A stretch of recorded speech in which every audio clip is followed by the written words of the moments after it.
Chapter 112. They all have extraordinary charm towards the opposite sex, and they all fell into serious emotional disputes. Moreover, it seems that they all went missing when they ran away from home. This, looking at the biographical information of his ancestors, Luo Ye's head was full of question marks. He couldn't help but think of a certain plot where one who wants to wear a crown must bear its weight. According to the records, Vincent Aucott and Roy Aucott were both heroes of their time. Not to mention how they looked. In short, they were very popular with women. It wasn't difficult to understand that they were strong in the present age and came from a noble family. However, the strange thing was that the women they provoked were also very fierce. Female generals of the empire, great scholars of Bologna, all of them were super fierce people. The facts proved that the same process could easily lead to the same result. Whether it was Vincent or Roy, they seemed to have been forced by the women. In addition, their fiancés were also not to be trifled with.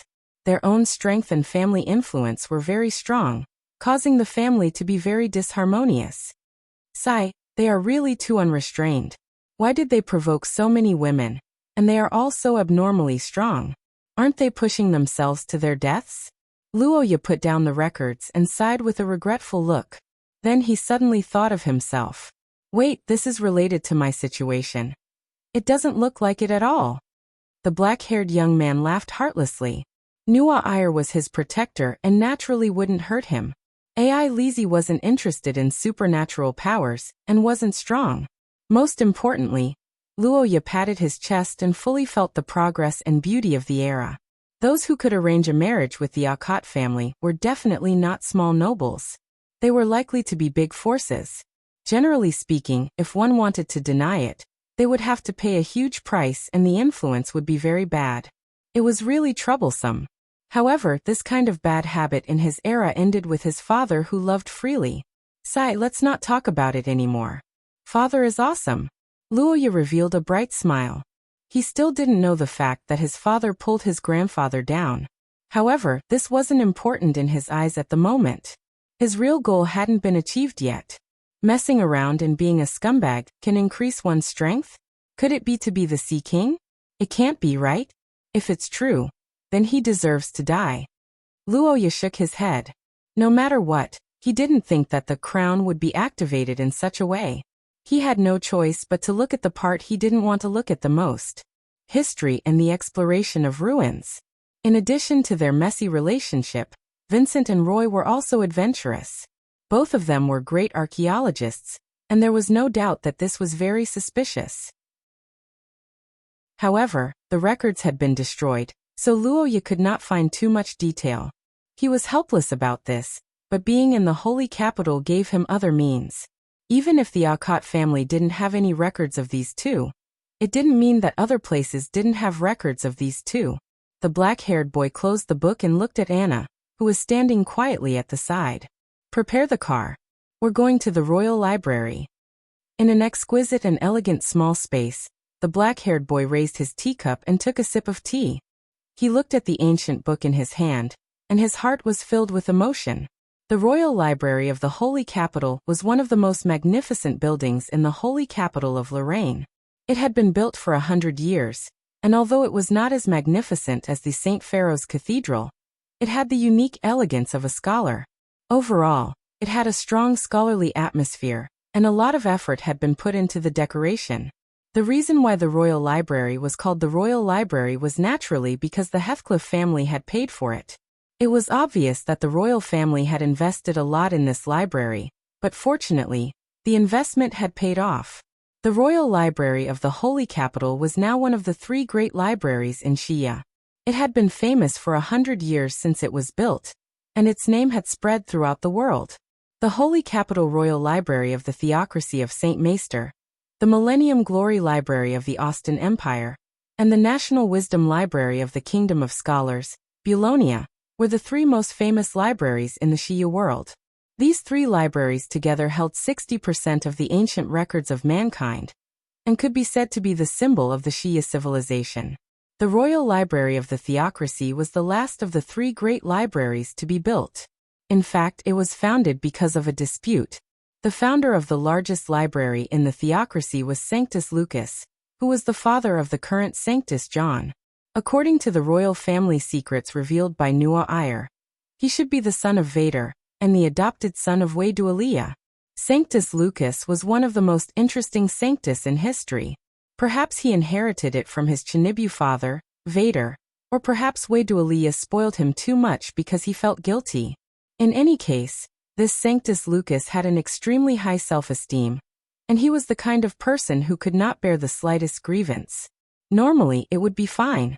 The Heathcliff family was so powerful that no one in the theocracy dared to offend them. However, as the saying went, no one could escape the beating of society, not even someone as powerful as Sanctus Lucas. The Shia Eastern Border Defense Agreement was an important agreement that all the countries in Shia had to sign every 30 years. The purpose of this agreement was to determine the defensive area and military deployment of each country at the eastern border, to guard against the aliens, and to jointly maintain the peace and development of the human world.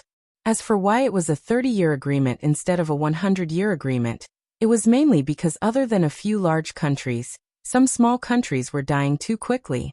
Often, the frontline soldiers of a country would not have enough food and pay, and they would simply die. Of course, there was a higher possibility that they would pretend to disband to escape the sanctions of the agreement, and then go back to reassemble and throw themselves into internal wars. This kind of operation basically happened once every decade or so.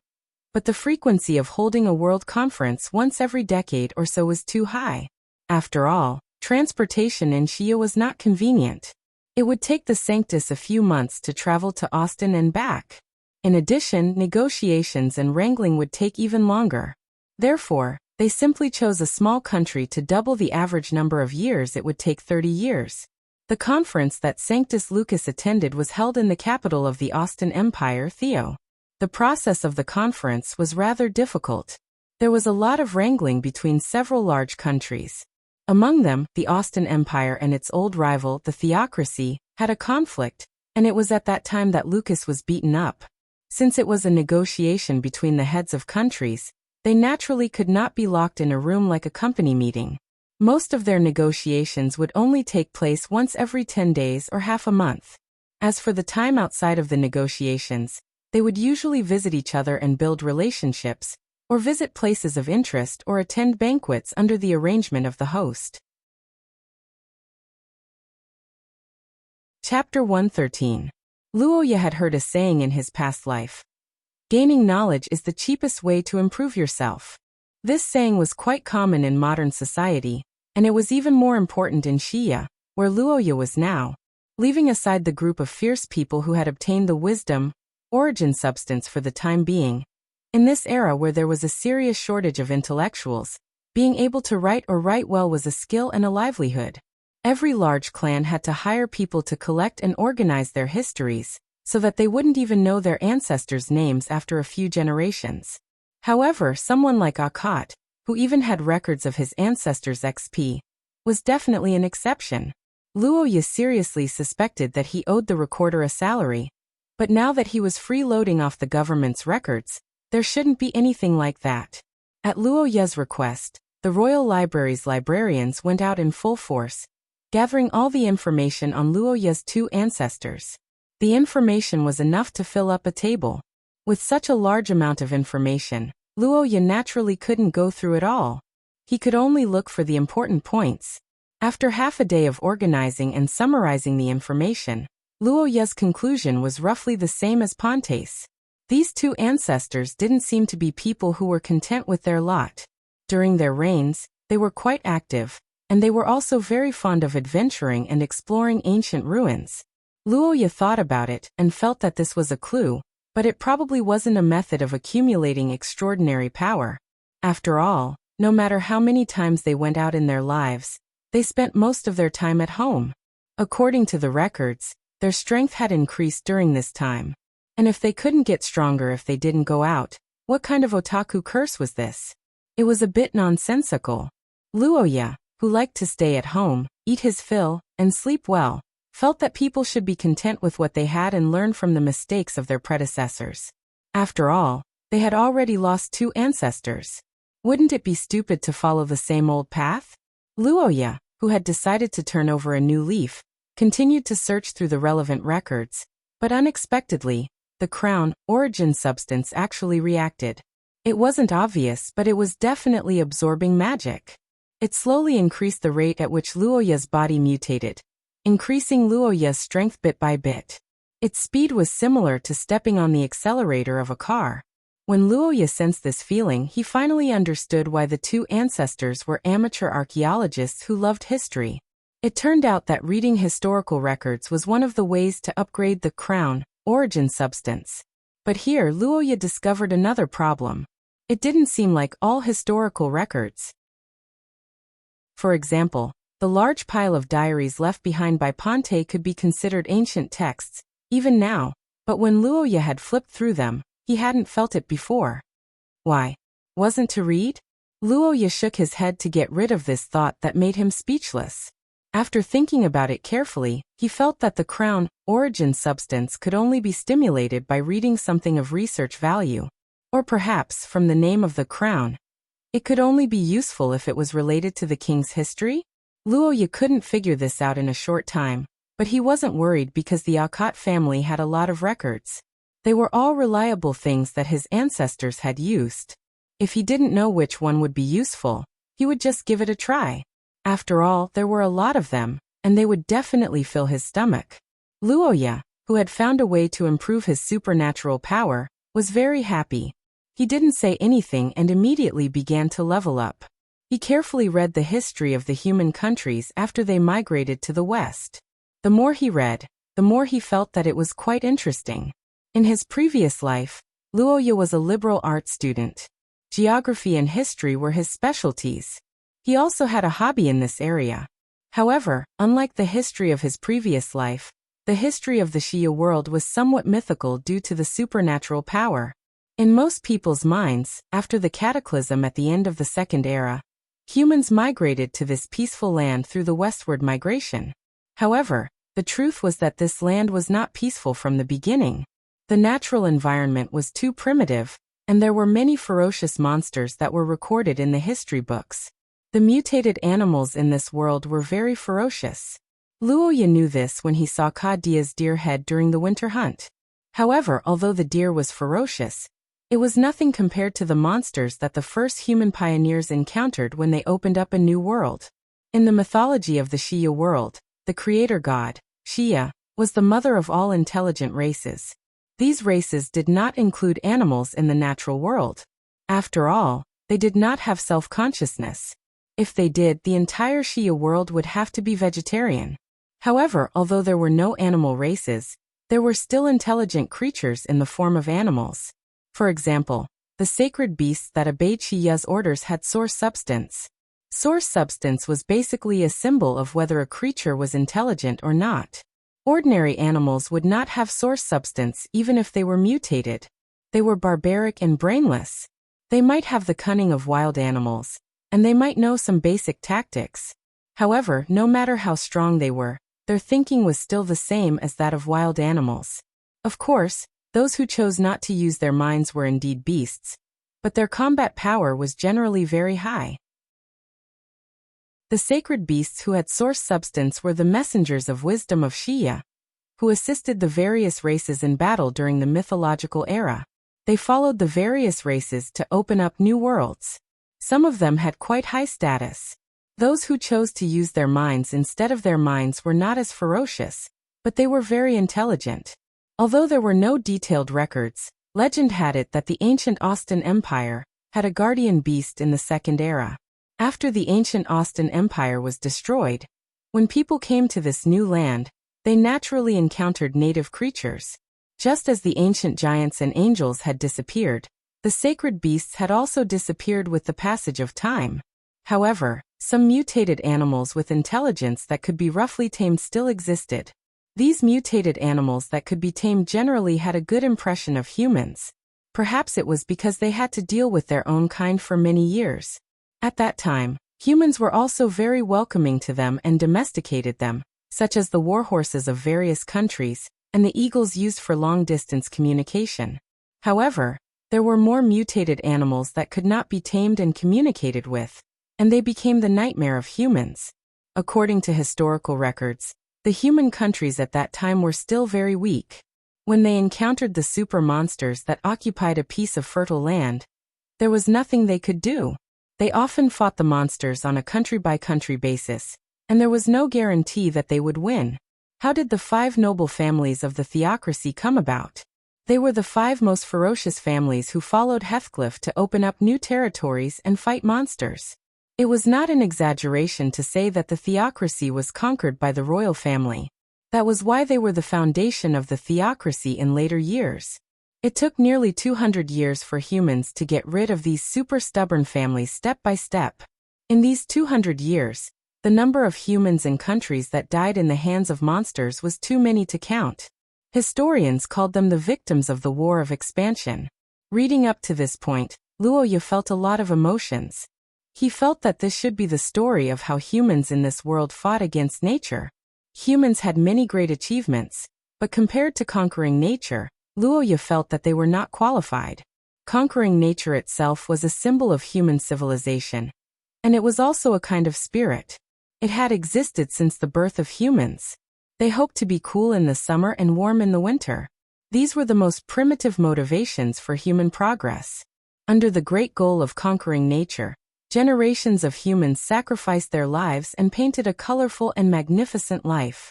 Some of them opened up wastelands for farming, while others set sail. No matter how dull or passionate they were, there was a common belief that shined in their hearts. That was, humans can conquer nature. Wait a minute, so the development of our Akate territory is very low. Reading up to this point, Luoya, who was secretly excited, suddenly remembered the report he read in his home. When the theocracy was first established, the Akate family's territory was very large. They were even the leader of the 5 noble families. However, according to the division of power, the Akate family had never been the leader of the 5 noble families. The main reason was that the Akate family's land was undeveloped. Why was Eric so strong 200 years ago? It was because most of their territories were plains, which were suitable for farming and had a large population.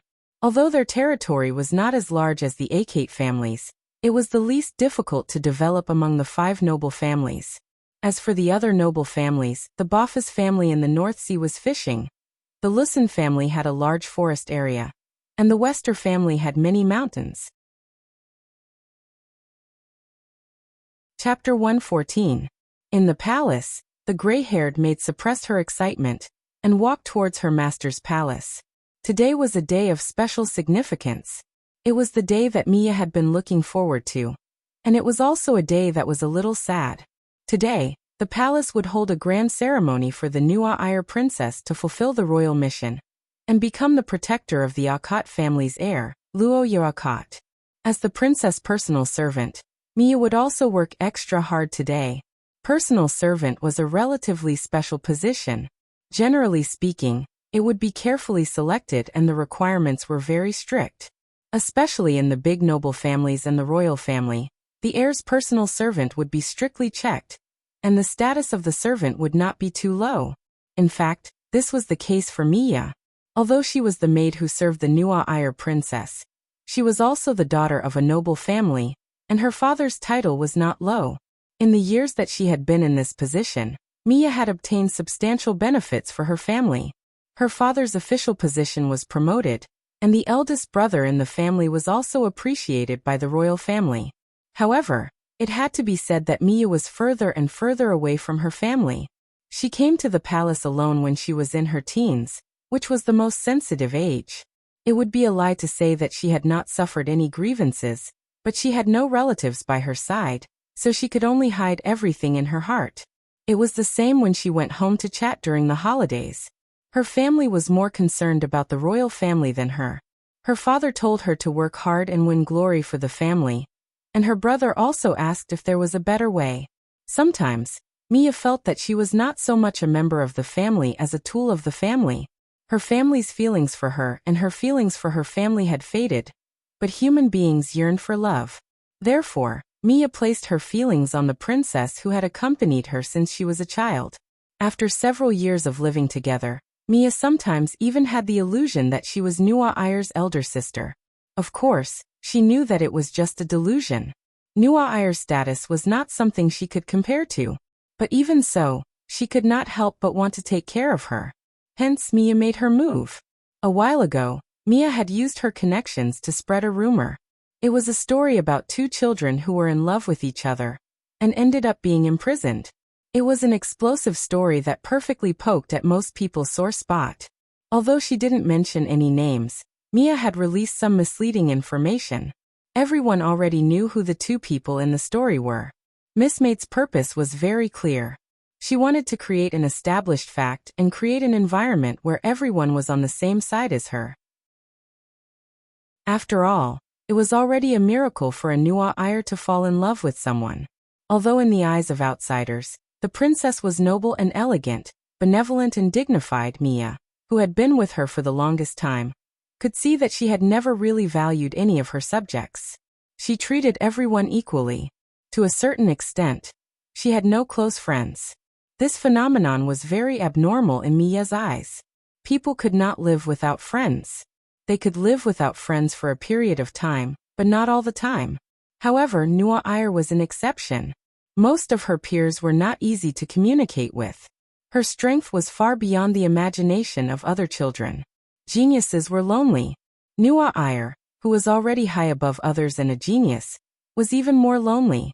And although it was a little inappropriate to say this, Mia always felt that Nuwa Ayer was strange in the past 2 years. She remembered that once when she did something wrong and was supposed to be severely punished, the princess only stepped on her a few times. Nuwa Ayer was very light. She did not use much strength when stepping on her. She did not feel anything at all. Was this considered a punishment? And why did the princess look so excited after that? Well, the princess must not have the heart to punish me. She just wanted to go through the formalities. Mia thought so and finally found a reasonable reason. Then, she was even more touched. Sob sob, the princess is too good to me. The servant girl thought about this and walked to the bedroom door. She knocked on the door and entered after receiving permission. Your Highness woke up so early today. Well, actually, I can't sleep.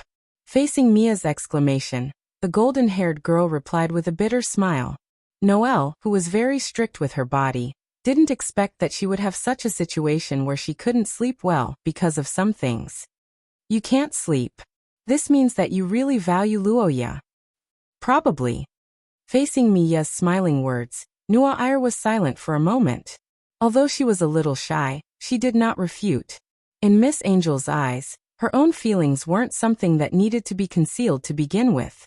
A ruler's emotions were something that needed to be displayed, so that others could cooperate with her. And as the aggressor, she couldn't hide her emotions when facing the men of the Akat family. Wei Dualia's teachings were deeply ingrained in Nuwa Ayer's heart. No matter if it was Ponte or Luoya, when facing these guys, she had to deal a heavy blow. It would be best if she could win with a single blow. Even if she could not win, she had to at least push the other competitors to the ground to prevent any accidents. Recalling the silver-haired girl beside Luoya, Nuwa Ayer sighed helplessly. In fact, she was already one step behind when she set off. Ai Lizzie and Luoya met earlier, and their relationship was already formed. If Nuwa Ayer tried to be the bad guy and ruin things, not only would she fail, she might even cause Luoya to dislike her. Furthermore, with her identity, it would be inappropriate. It would be easy for her to be misunderstood as a member of the royal family, trying to sow discord between the members of the major noble families. Naturally, Nuwa Ayer would not do such a thing. Right now, the only thing that comforted her was that Ai Lizzie was still very naive. She did not directly reveal her feelings for Luoya. She was immersed in the intimacy brought by family, and she was probably afraid that saying such things would ruin their current relationship. Of course, it could also be due to her shyness as a girl. But none of this mattered. As long as she did not attack Nuwa Ayer, she would have plenty of opportunities. Mia picked up the bell on the table and shook it lightly. The crisp sound came from outside the door. A large group of maids swarmed in a few seconds after the bell rang. They tidied up the room, picked out a dress, and prepared makeup items needed later. Mia arranged for the princess to take a bath. The palace became busy. At the same time, in the labyrinth of the holy capital, Luoya was stunned by Anna's cold gaze and skillful makeup. Chapter 115. The royal palace of Saint Mestre was built 1,000 years ago. When humans first arrived in the West, the holy city of Lorraine was still one of the major hubs of the human race. It was used as a temporary command post. Later, after the founding of the theocracy, it was converted into a royal palace. It was one of the oldest buildings in the country. Being old meant being culturally profound, but physically it meant being old. However, the royal palace of Saint Mestre had been renovated several times over the past 1,000 years. It had even been rebuilt once due to a great fire. The most recent renovation was a few decades ago. Therefore, it did not look like an ancient building. Instead, it looked very grand. The overall tone of the palace was holy white. According to legend, it was the color of angel feathers that the architects had carefully mixed. Although Luoya did not know where the workers saw the angel feathers, the visual effect was indeed very good. It had a special sense of holiness. The design concept of the palace was also very straightforward. It was simple and elegant. To some extent, this style also reflected the style of the royal family. The Heathcliff family valued holiness as their beauty, so naturally, they did not have any fancy decorations. In the lounge of the palace, Luoya, who had just finished his tour of the palace for the first time, was drinking tea. He was thinking about the entire process of the ceremony over and over in his mind. By the way, is the saint's dagger finally going to be returned to me? The teenager muttered to himself, unconsciously touching the side of his waist. More than half a month ago, when he and Nuair returned, although they were both unconscious, they had established a spell connection through the dagger. Bishop Philip did not dare to act rashly, so he summoned the people of the Holy Ceremonial Court. This group of people specialized in all kinds of ritual spells, and could be considered experts in this field. After that, the two were sent to the Vatican for separate treatment. Those who did not know the details of the dagger thought that it belonged to Nuair, so it did not follow Luoya back to Akat's house. It was said that a blade was a warrior's lover. Although Luoya was not a warrior, he missed his battle partner very much. After all, the Holy One's dagger had saved his life several times in critical moments. Moreover, it was a dagger that had been opened by the Nuair and his blood. It could be considered as a bond between the two of them. Now that it was about to be returned to its rightful owner, he was naturally happy. The main event of today's event started from the ceremony to Luoya receiving the protection of the royal family in front of everyone. After that, it was time for the banquet. There were not as many nobles in attendance as there were during the birthday banquet, because most of the nobles in the various territories had gone back home to celebrate the new year. After all, no matter how prosperous the holy capital was, they were still guests. It was not as comfortable as being the master of a territory. However, Luoya felt that this was a good thing. This time, most of the court nobles, military personnel, and knights were his own people. The atmosphere was much better than last time. Lord Luoya, the ceremony is about to begin. Please follow me. Okay. Hearing the servant's reminder, the young man nodded, and was led to the entrance of the banquet hall. Stepping on the bright red carpet and looking at the beautifully decorated door, Luoya could not help but smile bitterly. He realized that he had unknowingly arrived at a very powerful place. The St. Cecil Hall was a place that, together with the large square in front of the holy capital's St. Pharaoh Cathedral, were known as the two holy places. Needless to say, the square was a place where the Vatican led people to pray every year. As for the hall in front of him, it was because of its long history and user. The St. Cecil Hall was built at the same time as the Royal Palace. It had a history of nearly 1,000 years. When the theocracy was announced, the 5 great nobles were enfeoffed in this hall. Most of the people who had walked into this hall over the past 1,000 years were heroes of their generation.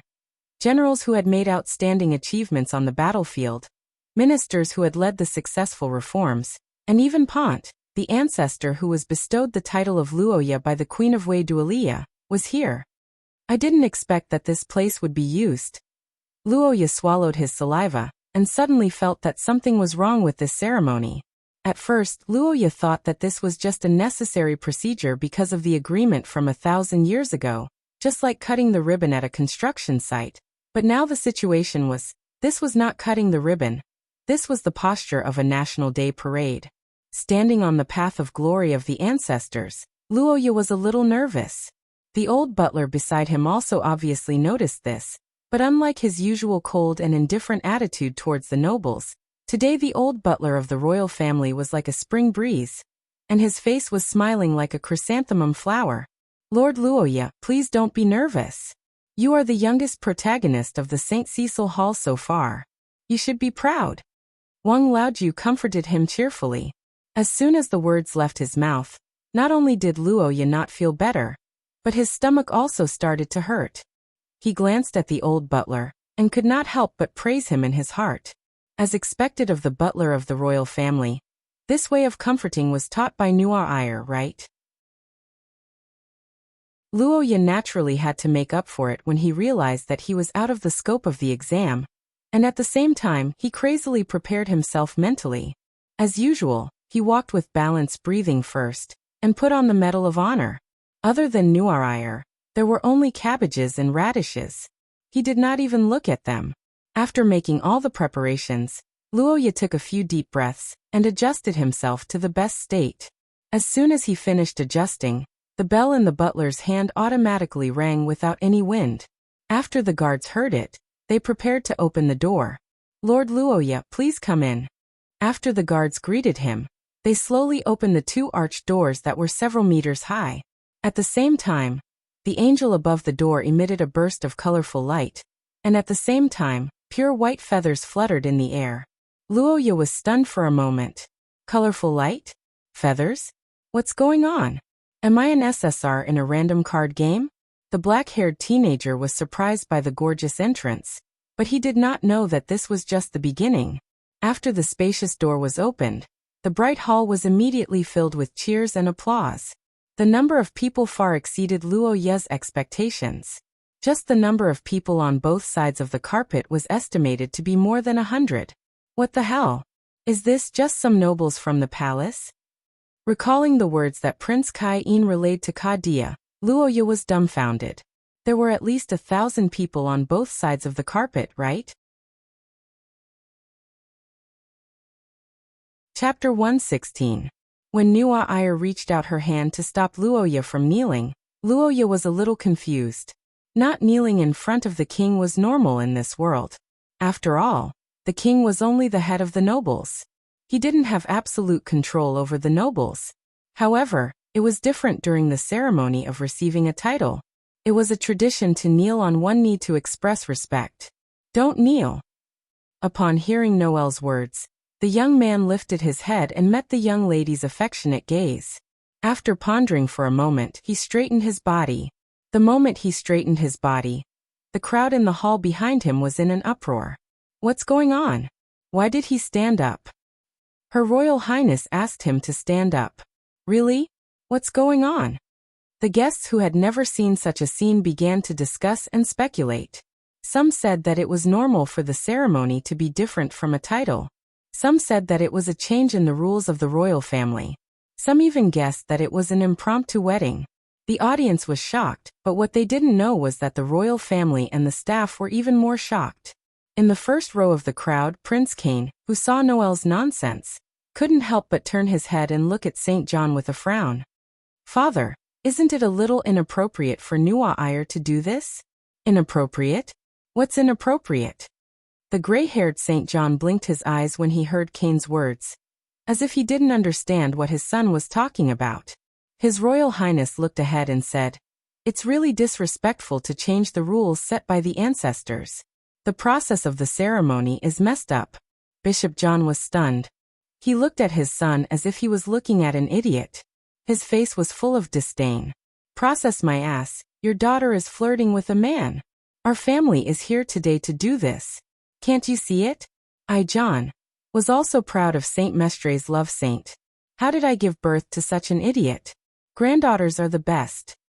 I finally understand why a prince like you is the one who chose your wife." Why did you suddenly mention this? Kai-in, who was suddenly attacked by his father, was dumbfounded. John of the Holy See rolled his eyes and ignored him. The old man looked at the Nua Iyer in front of him and made a gesture of support. He also notified the etiquette officer. Oh right, I remember that the covenant ceremony doesn't require kneeling, right? Let's go with that. The blonde girl in front of him breathed a sigh of relief when she heard Hardadef's order. Luoya looked at the restless crowd in the hall and couldn't help but speak. So you didn't have a plan? Yeah, I just changed my mind at the last minute. Nua Iyer held his sword and smiled. He seemed to be surprised by his own actions. It's just a kneel. I don't really mind. If you want to kneel, I welcome it when there are only two of us. But forget it in front of outsiders. I don't like people I like kneeling to me.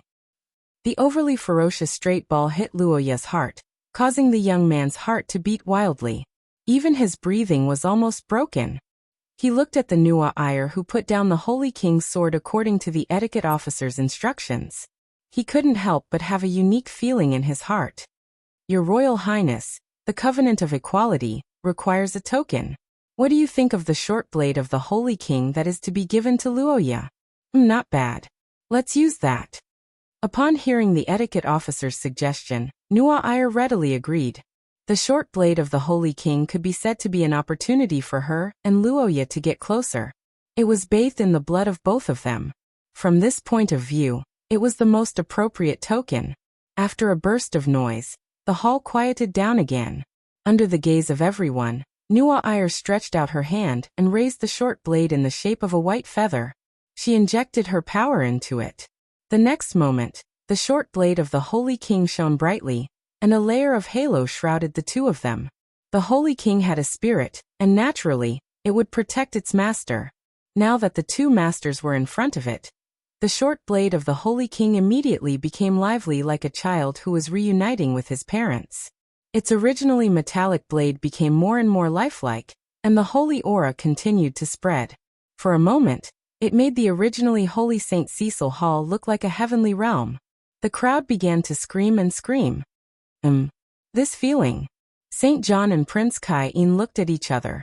They both felt the holy aura sweep past them, and the bloodline power in their bodies began to stir. This strange feeling was obviously not the standard of a holy king, but in fact, the one who felt this feeling the most was Noel himself. Chapter 117. Ever since she developed feelings for Luoya, Nua Iyer had been troubled by a problem. Their relationship might be a long-distance relationship. As a princess, Nua Iyer was usually very busy. Most of her activities were in the Holy Capital and the Night Order. As the only child of the Akat family, Luoya also had to stay in his territory. Thus, there was a problem. What if someone burglarized her house when she wasn't there? As the saying goes, those who kill will always be killed. It was the same when it came to stealing. A professional crystal thief, Nua Iyer, strictly speaking, was the one who stole the AI Lizzie. Learning from her mistakes, she didn't dare to be careless when it came to her turn. Furthermore, Nua Iyer glanced at Luoya's face under the wings of light. She couldn't help but feel her heart skip a beat. In terms of appearance, Luoya was very attractive. He even had a ridiculously beautiful adopted sister by his side. Furthermore, he didn't have much vigilance. It would be a waste if he didn't take precautions. However, it was easier said than done to take precautions. Even Nua Iyer didn't have the confidence to generate electricity from a distance. However, she didn't expect that the skill, Afterglow of the Crown, would give her an opportunity. That's right, Nua Iyer didn't care about the last two skills of this skill. Instead, she had a soft spot for the first skill. Due to the different perspective, the skill that she wanted the most was the one that Luoya didn't care about the least. Under the effect of Afterglow of the Crown, she could casually project an image of Luoya once every 7 days. In addition, she could also visit the Akat family when she went to the Night Order. At most, they could meet up to 5 times a month. 5 times. This was much better than meeting once every few months. As a princess, Nua Iyer couldn't casually decide to marry him. At the very least, she had to wait until she reached adulthood. In other words, as long as she could keep an eye on him for a few years. Thinking so, the smile on Miss Angel's face deepened. On the other side, Luoya was still touched. The girl looked at this young man and suddenly felt a little guilty, But more than that, she felt a rising desire. Seriously. This expression of not doubting me at all was simply like a cute pet, making people want to pamper and bully it. Nua Ayer's face flushed red. Naturally, she couldn't hold Luoya in her arms in front of everyone. She could only try her best to control herself. The noisy environment in the hall covered her heavy breathing, so Luoya didn't notice anything strange. Look at those two children, their wings of light. Shia, what's going on? So beautiful. The pure white sparks floated like fireflies, and the two angels with their wings of light stood in the center of the sparks. This surreal scene was undoubtedly the first time anyone had ever seen such a scene. Both the nobles and the officials understood one thing. That is, they might have witnessed an incredible scene, perhaps even historic. The crowd was excited and began to guess what had happened.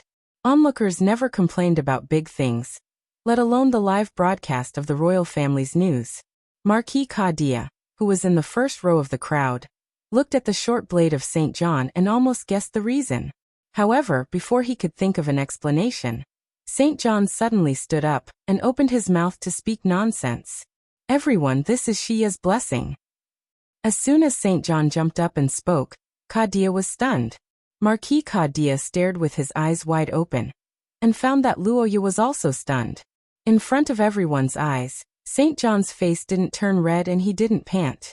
His face was as holy as if he had been enlightened by God. He waved his hand and pointed at the two children in front of him. This is Shia's gift. The great mother goddess has recognized their oath. They are a pair blessed by Shia. This is fate and God's will. Let us bless these two children. May they always maintain their original hearts. Oh, John of the Holy See defined the two of them in just a few sentences, and it immediately caused a huge commotion. The devout believers began to kneel down in joy, and the girls who were eager to gossip began to scream. The venue was in an uproar, and everyone's emotions were stirred up. Kadia looked at the scene that was almost out of control. He could only attribute St. John's actions to increase the cohesion of the church. He glanced sideways at the silver-haired girl who hadn't said a word since she came in, and just stared at Her Royal Highness. For a moment he didn't know what to say. If it had been anyone else spouting this nonsense, Kadia would have stood up and retorted for Elise's sake. However, the one who was spouting this nonsense was the king of St. Maester Theocracy, John of the Holy See. No one present dared to say anything. Sorry, Ai Lizzie, we'll have to bear with it for now. Kadia sighed. He could only make up his mind to help Ai Lizzie in the future. As for now, he would just treat it as the darkest night before dawn. After all, the Holy Capital was Her Royal Highness's home ground. But it would be different if they returned to Akkad Hill. No matter how powerful Nua Ayer was, could he chase her all the way to her house? Kadia shook his head and laughed. He looked forward. After the ceremony was completed, the sacred music of the Holy See began to play. Chapter 118. In the noisy hall, Luoya was busy farming. However, while he was in high spirits, the silent flames of war had been ignited on the other side. On the other side of the hall, two beautiful girls were silently looking at each other. Neither of them spoke, but the cold atmosphere made the people nearby feel that something was wrong. The noble women began to exchange information. There were quite a few people who had seen Elisa at the birthday banquet. Soon, the girl's identity became known to everyone. A group of noble women and young ladies began to look at her with fiery eyes. That child is Luoya Sama's adopted sister. That is to say, lower your voice. There is no evidence yet. What evidence do we need? Look at the atmosphere over there. I'm afraid Her Highness is in trouble. The noble women and bureaucrats watched the battle excitedly from a distance, as if they were witnessing a duel between two swordsmen at the top of the Forbidden City. On the other side, Kadia glanced over and her expression changed. She hurried over to chat with John of the Holy See and the others. Ai Lizzie, if you have something to say it quickly. Time is precious. It won't be good if he sees us. Nua Ayer glanced at Luoya, who was still busy on the other side. She looked at Ai Lizzie in front of her and felt helpless. Ai Lizzie's identity had its own difficulties. It made it difficult for Luoya to perceive the difference between family and love. However, it also had its own unique advantages. For example, if anyone wanted to get close to Luoya, it would be impossible for them to fall out with Ai Lizzie. Nuair didn't know if Luoya would be an exception, but she didn't want to try. It wasn't easy for her to get close to Luoya, and she didn't want to complicate things at this time. Miss Angel stared at Ai Lizzie's red eyes and felt nervous. She was afraid that this child would make things difficult, and make things too ugly. If that happened, it would be troublesome if Luoya noticed. However, it turned out that her worries were unnecessary. "Greetings, Your Highness. I don't have any other intentions this time. I'm just here to greet you. It doesn't matter if my elder brother sees me. Is that so? If that's the case, then I welcome it. If our relationship is too stiff, it won't do us any good. Please be at ease. As long as Your Highness is still the power that protects Lord Big Brother, I will not unreasonably criticize you. After all, Lord Big Brother's safety is more important than anything else." "I see." Upon hearing Ai Lizzie's words, Nuair's expression relaxed a little. She suddenly felt that Luoya's love for her wasn't without reason. This child still knew her priorities. Luoya might seem to be safe now, but there were still many pairs of eyes watching him. For example, the secret silver monastery that wanted to kill him because of his bloodline. There were many strange organizations like this that had a grudge with the Akot family. According to John of the Holy See, most of the awakened bloodline of the Akot family were short-lived. Generations of awakened bloodlines all died young. This curse had undoubtedly become a sore spot for the Nuair. "It seems like you value him a lot." "Of course I love Lord Big Brother. I can't tolerate any harm to him." The silver-haired girl covered her chest with her hand as she spoke. The expression on her face instantly melted into a smile. This warm smile was fleeting, but the irresistible charm made everyone's heart skip a beat. "Before I can personally protect him, there's nothing wrong with letting you take his place." "Take his place? You really dare to say that? Do you think you can surpass me in the future?" "Wait a minute." The blonde girl's expression changed halfway through her words. Her pair of blue eyes stared deeply at the girl in front of her. Her pupils couldn't help but flash with surprise. This feeling, she was about to reach source level 5. How was this possible? She had seen Ai Lizzie at Nuair's birthday party. At that time, she was still an ordinary girl who didn't even have the strength to truss a chicken. In a short 2 months, she was already about to obtain source form?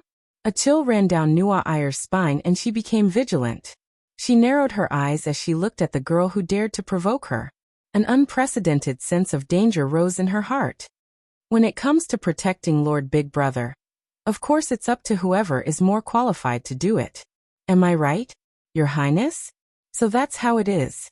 I've really been looked down upon. Nuair stepped forward with a smile on her face. Although she didn't release any curse energy, her entire aura suddenly became stronger. "Take my place? Hee, if you can do it, then try. I'll let you understand the difference in strength." The two of them looked at each other, the flames in their hearts silently igniting. Ai Lizzie had found a target worth surpassing, while Nuair felt the urgency of being chased. The two most talented girls in the theocracy had been stimulated by a single person just like that. As a result, there were 3 sets of flames in the hall. Luoir's side was the most popular. Countless nobles and officials shook his hand and thanked him profusely. Nuair's side was full of fighting spirit. The 2 girls refused to back down under the crowd of women. As for the third, it was Kadia. Chapter 119. Can't go back? Father, what do you mean? Luoya listened to Kadia's words, and was stunned for a moment. Obviously, he did not understand the meaning of this sentence. The murderous aura is so strong. Why does it have the smell of, "I won't let you out of this door today," after the failure of a gang negotiation? What's the situation? The royal family arranged 300 axemen nearby? It doesn't make sense. Perhaps seeing Luoya's strange expression, the Marquis hurriedly added another sentence. "It's work. Something happened in the military, so I probably can't go home with you." "That's what I mean." "So that's what you mean. Father, can you not scare me? Wait, did you just get the news? Well, Prince Cain just informed a few of our senior members of the knights. After the banquet, the officials of the military will probably have to stay. Kadia sighed, and was obviously worried. Luoya heard this and suddenly felt that things were not good. No matter what, it was still during the banquet, and the main character was Nua Iyer at the St. Cecil Hall. Needless to say, it was even bigger than a birthday banquet. What kind of urgent matter needed to be communicated at this kind of banquet? And speaking of the military will have to stay. Luoya looked back at the number of people wearing military uniforms coming and going in the hall. There were at least 100 people. If all of them stayed, it would be too big of a commotion. Father, is it convenient to say what's the matter? Luoya asked Kadia in a low voice. The Marquis hesitated and sighed. Forget it. Anyway, you will know later. Signs of mutants have been found in the security area of Tuk Fortress. What? Mutants? Lower your voice. Before Luoya's words came out, Kadia reached out and covered his mouth. The father and son glanced around and were relieved when they found that no one was paying attention. This is confidential military information. It hasn't been announced yet because of fear of causing panic. Don't talk nonsense. I understand, but isn't this a little too big? Luoya swallowed a mouthful of saliva.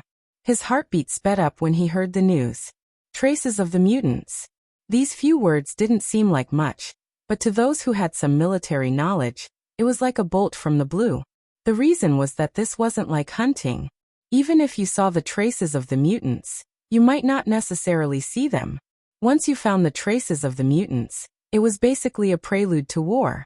There was a saying at the border that there were only two kinds of mutants. One was that there were none, and the other was that they were everywhere.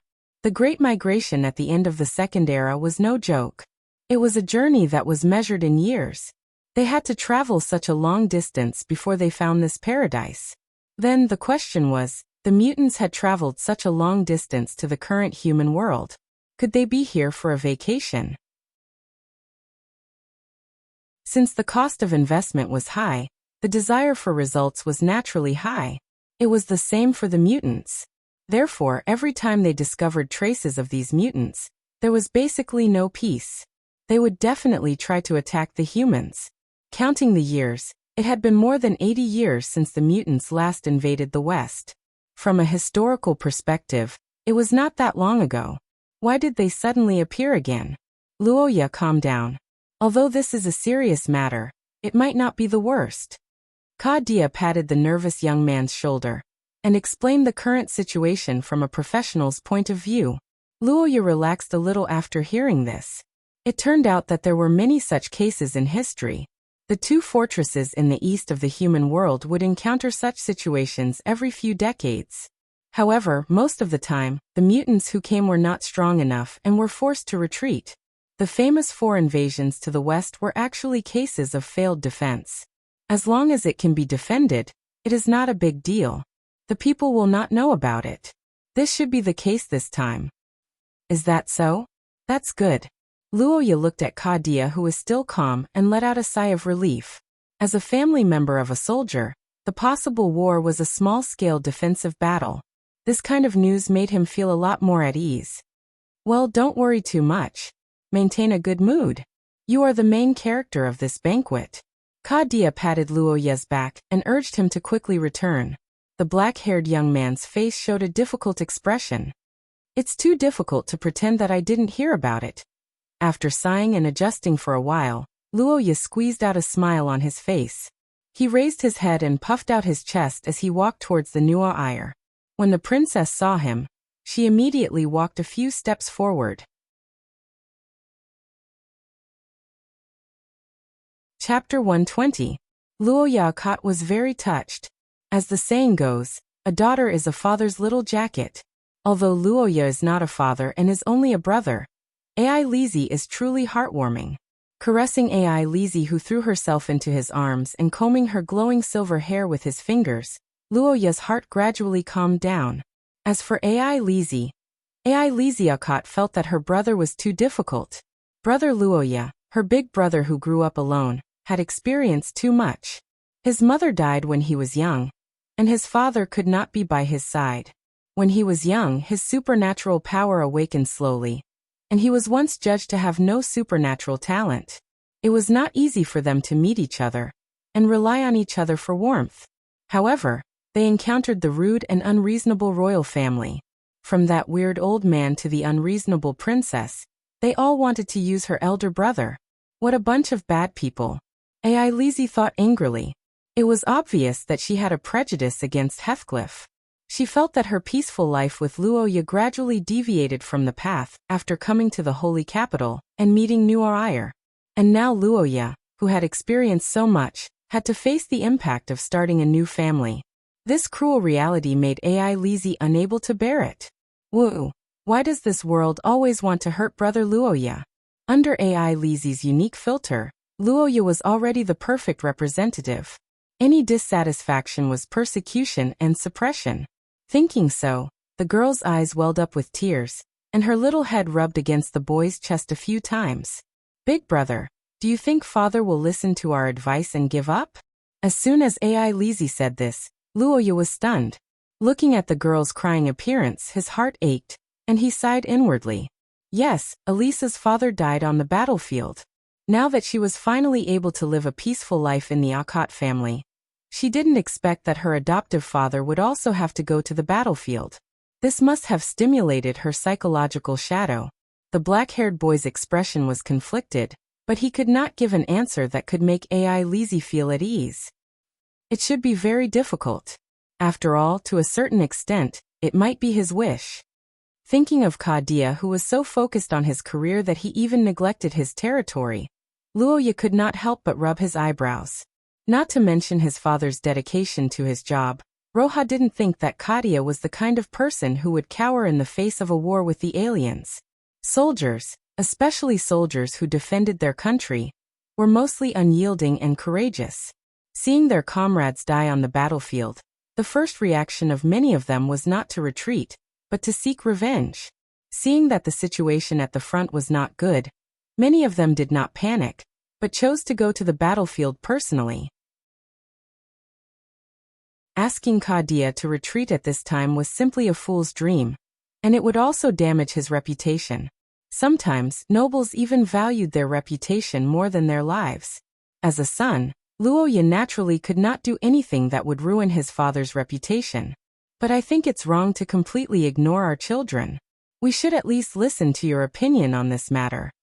Ai Lizzie was still trying her best with tears in her eyes. No matter what, she could not ignore Luoya, who was part of the family when it came to reorganizing the family. Furthermore, Luoya was the only child. If Kadia remarried and had the intention of having a second child, then Luoya's advantage as an only child would disappear. Losing the identity of an only child, Kadia being deceived by a vixen, Luoya losing the right to inherit the family. This long series of plot lines formed in Ai Lizzie's mind in just a few seconds, and it made her even more uneasy. I must not let something like this happen to Big Brother. Ai Lizzie clenched her small fists as she thought so, and her entire person became resolute. Big Brother, if it's not convenient for you to say it, then how about I do it? You do it?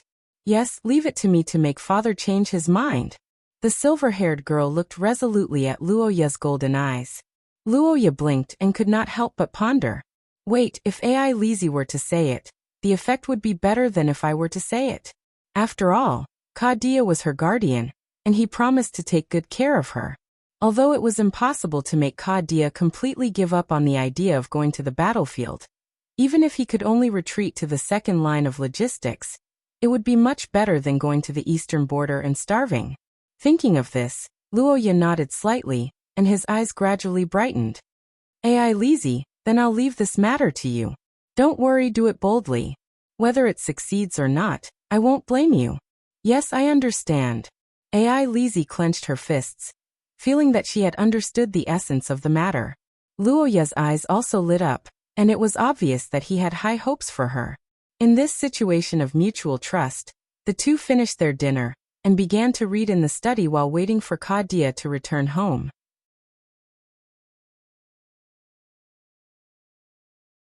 Chapter 121. On the second day after Luoya was granted the position of acting overlord, Dia left. As the saying goes, before the troops and horses are mobilized, the army's supply line has always been the most important part of military operations. Although the route used to send supplies to the eastern Tark fortress was still there, it was only suitable for the current situation. After the appearance of the mutants, according to the agreement, the various countries would increase the number of troops to defend the area they were in charge of. It was inevitable that the population of the eastern border would skyrocket. Under such circumstances, the daily transportation volume would increase by more than 10 times. Simply put, after a few decades, the human countries needed to build roads again, and this road was quite long. But fortunately, there was a foundation left behind before, so strictly speaking it was only building roads. This task undoubtedly fell on the head of the logistics department. As the head of the logistics department, Dia had to personally go to the site to inspect, and was also the first batch of soldiers to leave the army. After waving goodbye to Dia at the door in the morning, Luoya looked at his father and the soldiers who left with a serious face and sighed. Although Luoya had discussed the issue of the territory with Dia several times, he had never thought of being an acting overlord. In the end, managing a department and managing all the departments were two completely different concepts, and the many complicated matters were enough to give him a headache. But fortunately, Dia still had a sense of law. Yesterday, he had drafted a power of attorney and had the palace notarize it overnight. As long as there was this thing, Luoya wouldn't be considered as taking up the post without a certificate. But in the entire theocracy, there weren't many people who dared to investigate him, so this thing was at most icing on the cake. After Dia left, Luoya and Ai Lizi also began to prepare to return to the territory. Thinking of this, Luoya felt very convinced. It had been almost 3 months since Nuwa Ayer's birthday party last year, and Akate territory had been idling without anyone, but everything was still as usual, as expected of an ancestor who had thrown his responsibilities to the wind. He had completely turned into a feudal lord. For the entire day, Luoya and Ai Lizi were thinking about what to bring and what to purchase. After all, the Saint capital was the most prosperous place in Saint Mestre, and there were some things that couldn't be bought elsewhere. Usually, nobles would greet their friends before leaving and even meet up with them. However, Luoya and Ai Lizi didn't need to do so. At most, they would send someone to inform the palace. Then before noon, the person who informed them came back. However, he didn't come back on his own. Instead, he came back with a large number of guards and the royal family's carriage. Alright, to a certain extent, Luoya had already guessed that this might be the case, so she wasn't too surprised. Ai Lizi's little face, on the other hand, puffed up. But as a noble, she knew that it was a friendly gesture for her to pay a visit before she left, so she could only pinch her nose and acquiesce to the vixen's arrival. If that's the case, are you leaving tomorrow? In the living room, Nuwa Ayer looked at the siblings sitting opposite her and sighed. Naturally, she couldn't bear to part with Luoya. However, Ai Lizi was also an interesting person. As a competitor, she felt a sense of crisis. If the conditions allowed, Nuwa Ayer would like to compete with this child. Losing both her lover and her competitor meant that the life of the princess would once again become dull and dull. To be honest, Nuwa Ayer wasn't too happy. However, she also knew how important a territory was to a noble, so naturally, she couldn't say anything to dissuade them. Of course, this was because Nuwa Ayer didn't know about the great achievements of the Akate territory's governance. She didn't know that there was such a big noble family in the world who didn't care about anything.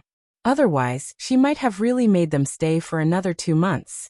You should already know about the military's situation, right? The mutants? Yes, I heard from my father. Uncle Dia should have already left, right? He left early this morning. I am now the acting lord, so it is reasonable for me to return to the territory as soon as possible. Nuwa Ayer understood Luoya's answer. However, after glancing at Ai Lizi, Miss Angel decisively stated her request. You can go back, but you have to write to me. Write to me. Yes, I am your protector. It is my duty to understand your situation. Let me think, 1 letter a week. Nuwa Ayer smiled and said the communication frequency which immediately caused AI Lizzie to be dissatisfied.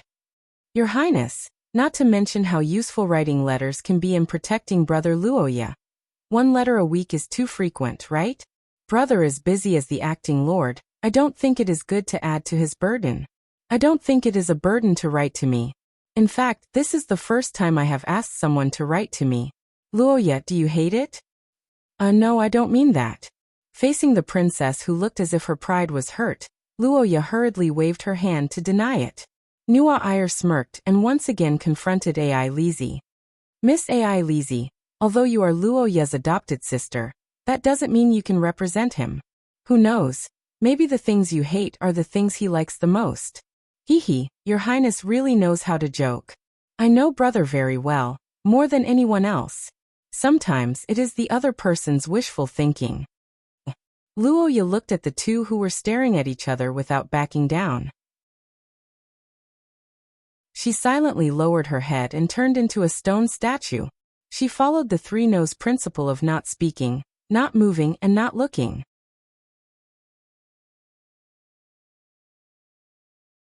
Chapter 122. 1 day later, in the evening. In front of the convoy with the Akkad family emblem, there was chaos at this time. On the plains outside the official road, a group of strange animals were running across the official road.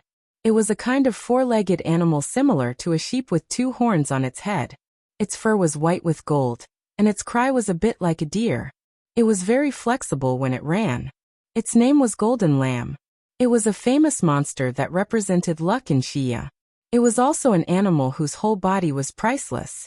Although Golden Lamb had gold in its name, there was actually no gold in its shining wool. The gold referred to its value after being sold. The fur of a golden lamb was equivalent to a gold coin of the same weight. This was a famous illusion in the past.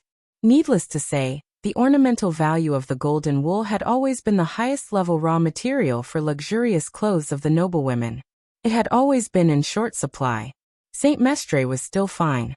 In the Austin Empire, people believed that wearing clothes made of golden wool would bring good luck. Clothes with a little golden wool were more than twice as expensive as other clothes. In addition to the wool, the horn of the golden lamb was also a rare curse material. Its head could be used as an ornament, and its meat was famous for being delicious. It had always been in the top 3 in the rankings of famous chefs, but it was not easy to catch. In short, it was a treasure. Such an animal suddenly passed by in front of people. In the eyes of people, it was almost the same as a pile of gold coins jumping there. Luoya knew the moment he saw the golden lamb that the opportunity had come. The black-haired boy looked at the soldiers who were ready to move, but restrained because of discipline. He knew that the time to show his leadership and strength had come. He opened the door and looked into the distance, then he ordered loudly, "Captain, come out." After the order was issued, the Akkad military officer and the captain of the royal guards walked out of the crowd. Under Luoya's inquiry, they explained the characteristics of this monster in a few words. It turned out that one of the main reasons why these golden lambs were not easy to catch was because their wool was very unique. It was fine for slashing and cutting, but it was extremely resistant to arrows and piercing damage. It was almost impossible to kill it. If one wanted to kill it, they would have to chase after it and hack it to death. Their combat strength was not very high, and a source rank 6 would be able to take down one by themselves. As soon as Luoya heard that they needed to chase after the sheep, he immediately mounted his horse. Under the golden afterglow of the setting sun, a group of armored soldiers began to chase after the sheep. Unfortunately, the speed of a horse carrying a person was not great. They chased after the sheep all the way to the edge of the forest, but they still could not catch up. The soldiers could not help but become anxious. It was fine if they didn't see it, but even if they did, how could they let these gold coins and good ingredients run away? The commander of the Akkad private army, Duke, was anxious. He was already considering whether or not to dismount and try to chase after the sheep. After all, Duke was a source rank 4. Not to mention the long distance, it was still very easy for him to sprint faster than a horse. However, before the commander of the army could make up his mind, the running people found something strange. A powerful spell suddenly appeared in the team. When the soldiers felt it, They turned around and saw the young master Luoya, who they were supposed to protect, flying over their heads like a cannonball. At this time, Luoya's body was wrapped in white light. He held a silver blade in his hand, and a pair of wings of light appeared on his shoulders. After soaring into the sky and flying at high speed for a while, the black-haired young man fell to the ground like a meteor. With a loud bang, he smashed into the edge of the forest in front of the golden lambs. In the smoke screen, a terrifying aura rolled out, and a huge and terrifying shadow suddenly appeared in the sky where the light and darkness met. At this moment, the running golden lambs stopped as if they were collectively immobilized. They trembled under the gaze of the shadow. Those who were in a better state curled up on the ground, and those who weren't in a good state directly fell to the ground and couldn't get up. Of course, this powerful deterrence didn't only affect the monsters. The horses of the knights also stopped at the same time. There was a burst of people shouting and horses neighing, and some even began to run back in fright. Not good, we accidentally hurt our allies. That's enough, Gulandair. Well, these little things really can't be scared. Glancing at the knights who were in a hurry in the distance, the shadow of the Gulandair finally faded away. The huge skeleton didn't leave. It began to look at the soldiers and Luoya, and began to talk about the animals of his time. Although the horses of my time weren't big, they were all quite good-looking. They could even grow horns on their heads. They were much better than these. Big brother, you're talking about unicorns, right? Luoya rubbed his chin as he listened to the words of the Gulandair. He felt that there were only two possibilities for a horse that wasn't afraid of a giant. It was either the king of horses or the retard of horses. The black-haired young man listened to the rambling of the lonely giant. On the other hand, the soldiers on the other side were terrified. The pressure of the Gulandair was too strong. Not to mention these animals, even humans would have a great deal of fear. And the deeper one's understanding of supernatural power, the more they would feel the terror. The commander of the Akit private army, Duke, took 2 deep breaths. He looked at the pale faces of the royal guards and realized that their young master wasn't simple. The soldiers didn't understand the terrifying aura just now, but they could see further. That was an ancient existence that was difficult to understand and approach. It was a monster that made them unable to even think of resisting. Duke didn't know how Luoya controlled such an existence, but there was no doubt that this was an unimaginably strong force. Even the current Marquis Kadia didn't make Duke feel so powerless. Luoya, as the future heir of the territory, was able to reach such a level at such a young age. This future achievement. Thinking until here, Duke reacted. He looked at Luoya, who reappeared in the smoke, and hurriedly ordered the stiff soldiers. What are you waiting for? It's rare for the young master to make a move personally. Hurry up and catch the sheep. Yes, yes.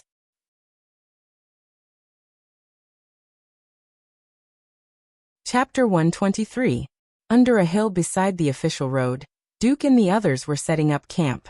Because of the last-minute hunt, the speed of Luoya's convoy was greatly slowed down. If they wanted to get to the town to rest, they would have to march through the night. For the Akot private army and palace guards who prioritized the safety of Luoya and Ai Lizi, this was too risky. Being ambushed at night was no joke.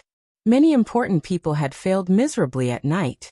Even if Duke had full confidence in his subordinates and palace guards, he didn't want to take unnecessary risks. Also, the current atmosphere wasn't suitable for marching. How many sheep are we going to kill? There are so many of us. We can't possibly eat all of them, right? Originally, the chefs wanted to kill 3, but the young master said that it wasn't enough to reward the whole army, so he added 2 more. Really? Shia bless Lord Luoya. A few soldiers who were skillfully building the barracks chatted happily, looking forward to the delicious food in the story. This was also the current atmosphere of the entire camp.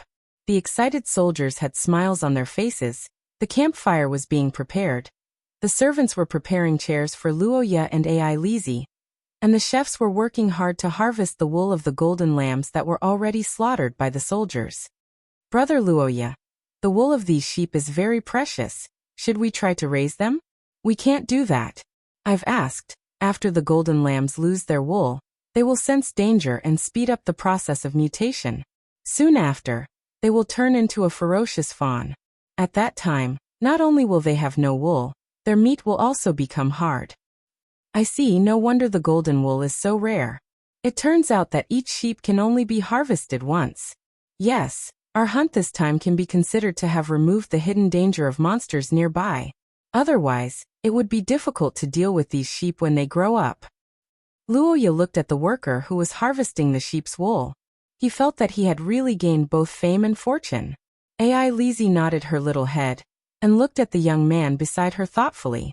Luoya and the others had chased after them for a long distance, so Ai Lizzie didn't sense the power of the Goulandaire.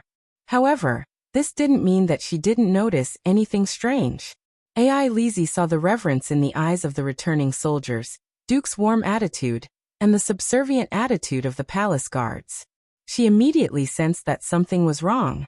He heard that these sheep were stopped by Brother Luoya. It seemed that Brother Luoya had become a lot stronger recently. Ai Lizzie thought back to a few months ago. At that time, Luoya was only at source grade 6. It was impossible for him to be admired by this group of elite soldiers above source grade 5. Brother Luoya never told me about supernatural powers. Ai Lizzie thought about this inside. Because she hid the fact that she cultivated supernatural powers, Luoya had always treated her as a weak and ordinary girl. Although this allowed her to enjoy her brother's love, it also made it difficult for Ai Lizzie to recognize Luoya's strength. He shouldn't be at source grade 4, right? Ai Lizzie thought with a little guilty conscience. She already knew that Duke was at source grade 4 from Kadia. This military officer was serious and valued strength the most. Now that Duke was acting so respectfully, perhaps Luoya really was. Ai Lizzie started to think that other people's supernatural powers were rising at the same speed as her own. She started to make baseless guesses and felt that she was too lazy. No, I still have to work hard. The silver-haired girl clenched her small fist. She was determined to protect Luoya. She felt that she had to catch up to her brother's footsteps. Moreover, considering Nuaire, the situation was even more urgent. Ai Lizzie's journey of cheating sped up again. Luoya was watching the Akit family's chef's work. Of the 5 lambs that were slaughtered on the spot, 4 were roasted whole lambs, and the caramel reaction was used to produce the most delicious taste. The remaining 1 was used to stew soup with the mountain delicacies that the soldiers collected from nearby. The soldiers who were given the task of collecting the herbs had high morale. They had been outside for many years and were very clear about which wild plants were edible and which were tasty. They dug around in the forest and dug out many good things. Luoya looked at the mountain of mountain herbs and felt that Akit should develop this area. For example, in his previous life, Luoya's White Mountain, Old Ginseng was a key area for a period of time. While Luoya, who saw everything as gold coins, was thinking, the other side had already started cooking. Not long after the 4 golden lambs were placed on the fire, a thick fragrance began to spread in the camp. Duke saw this and hurriedly increased the number of soldiers on duty, worried that the delicious food would attract wild beasts. After a busy period, the sun had completely set and the celebration feast began. Luoya and Ai Lizzie enjoyed 1 golden lamb alone. The other 3 were left for the soldiers and officers in the camp. But in reality, with Luoya and Ai Lizzie's appetite, they could only eat a few pieces of meat cut from the good parts. The rest would be given to the soldiers. Roasted whole lamb was not a delicate dish. The secret of the delicious taste was the quality of the ingredients. The golden lamb could be said to be the best in this aspect. The fat was evenly distributed, the meat was juicy, and the texture melted in the mouth. It was crispy on the outside and tender on the inside. When eating, one had to look at the food and the atmosphere. Although the environment in the wilderness was not elegant enough, the smoke rising from the plains had a unique charm. The sound of laughter echoed in the ears. It was different from the exquisite banquets of the nobles, but it had a free and happy atmosphere. "Brother, don't you need some wine to relieve your boredom?" "No, no one drinks. I am no exception."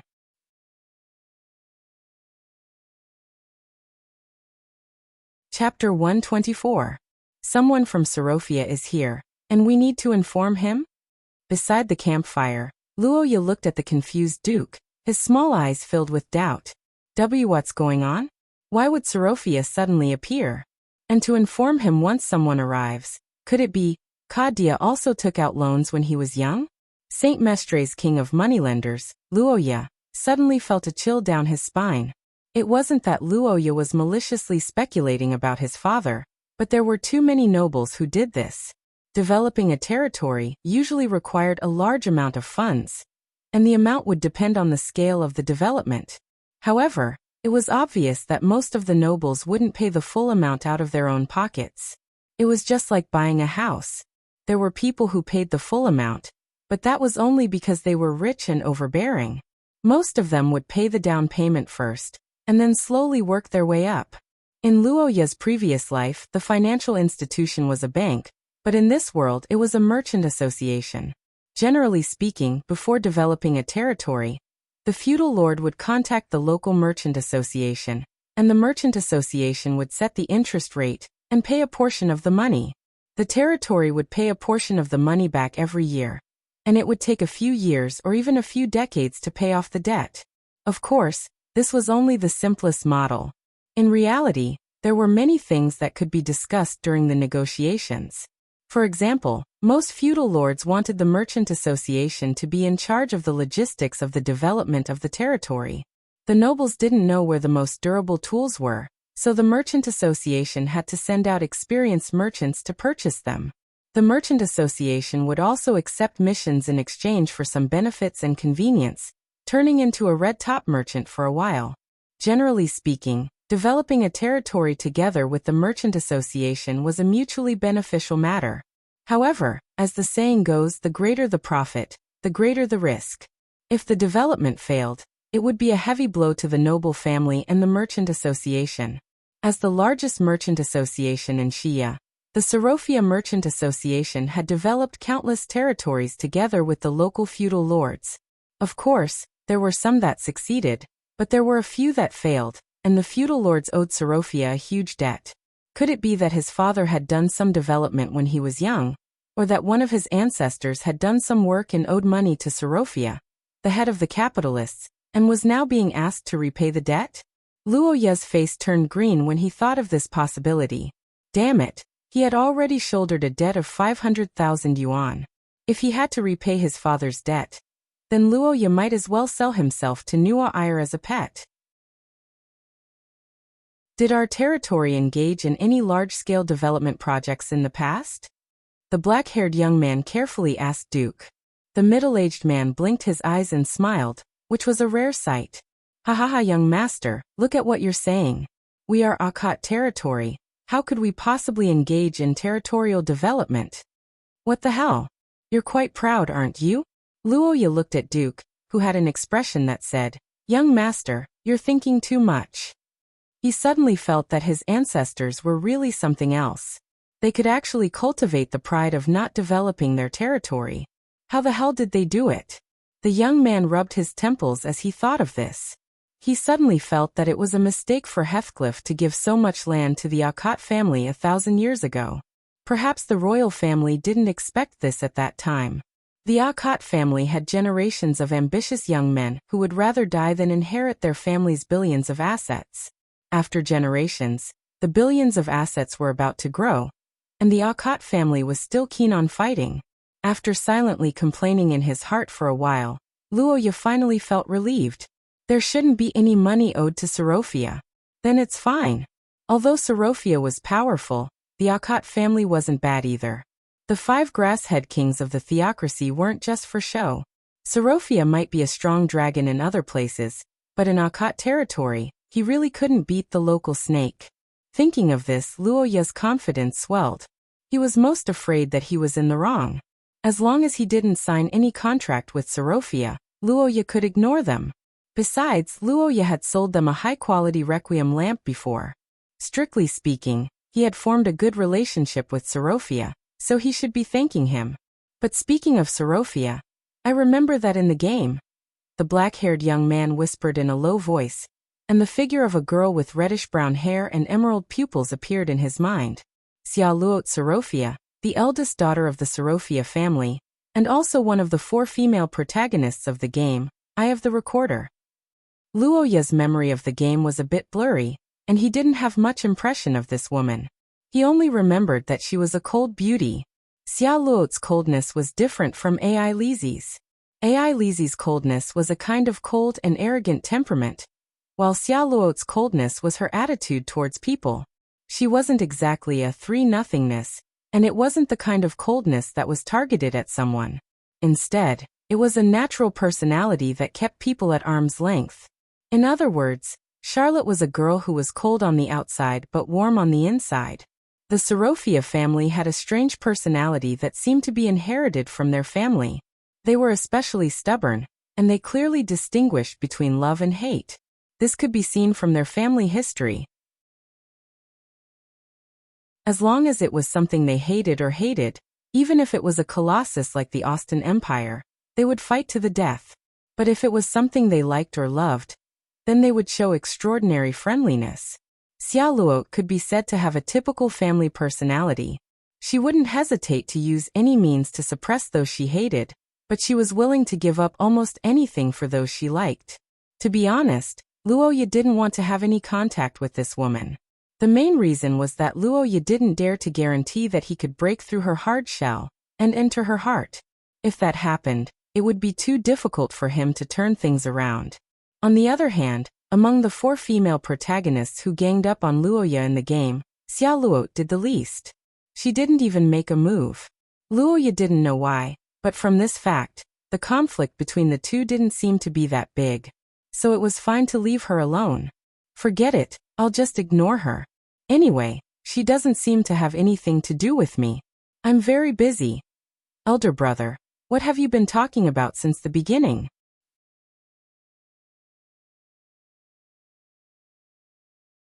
Chapter 125. 1 month later, Akat territory. Early in the morning, a beautifully decorated carriage slowly came from the end of the street. The logo on the carriage was somewhat unique. It was a strange pattern of an eye above a candle flame. If it was in a foreign country, it would probably be regarded as the symbol of a cult. However, in Akat territory, this symbol was already known to everyone. At least in this month, its popularity had greatly increased. Of course, along with the candle flame symbol, there was another name, Luoya in Akat. The current acting lord of Akat territory, the young master of the Marquis Mansion. For some unknown reason, he completely grasped the power of the territory, and was now the #1 person in the Akat territory's government. It was admittedly good to have so many resounding titles, but when these titles were placed on the head of a 10-year-old child, the world's doubts would fill the sky and earth. Even though many officials didn't say anything, they still had some objections to Marquis Kadia's decision. One must know that Marquis Kadia was a well-known figure in the theocracy. No matter where he went, his name was well known. Although he was a little weak in governing the territory, he was still a big tree. Under the big tree, it was cool to enjoy the shade. The resistance to change and the nostalgia to beautify the past could be said to be a common human behavior. When Luoya first took office, his support among the people was actually quite low. However, no one expected that this situation would quickly change in just a short month. The carriage wheels turned and arrived at the entrance of the territory's government office. The door opened, the coachman placed the ladder, and the beautiful maid got off the carriage first and stood respectfully by the side. This scene had become a daily routine for the nearby residents in the past month, and it also became the focus of everyone's attention. When the black-haired youth's figure walked out of the carriage, and the moment his handsome and tender cheeks appeared, many passers-by stopped to look. The young girls who saw Luoya for the first time let out a short cry, and the women living nearby couldn't help but take a few more glances. Oh, he's so good-looking. This was what most people were thinking at this moment. As he grew older, Luoya's achievements in the field of facial recognition were getting higher and higher. There were almost no flaws in his image, and humans were creatures that were dominated by vision to a certain extent. Luoya's popularity soared like a rocket as the number of times she appeared in public increased. Every evening, more and more young girls pretended to pass by on the streets. Some of them even rented houses nearby. Luoya was actually quite helpless against these users who only cared about appearances.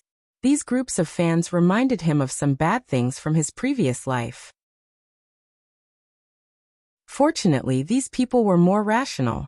Come to think of it, Nuair seemed to be in the same situation as well. In fact, it was even more serious than Luoya. After all, the royal family had always been the center of gossip, be it in the previous life or the present. Thinking of this, Luoya felt a little more comfortable. After getting off the carriage, he looked around.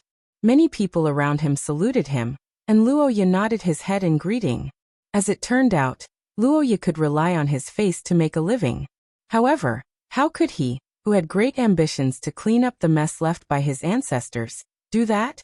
A lot of debt constantly urged him to improve, telling him that if he wanted to make a living, he had to rely on his talent.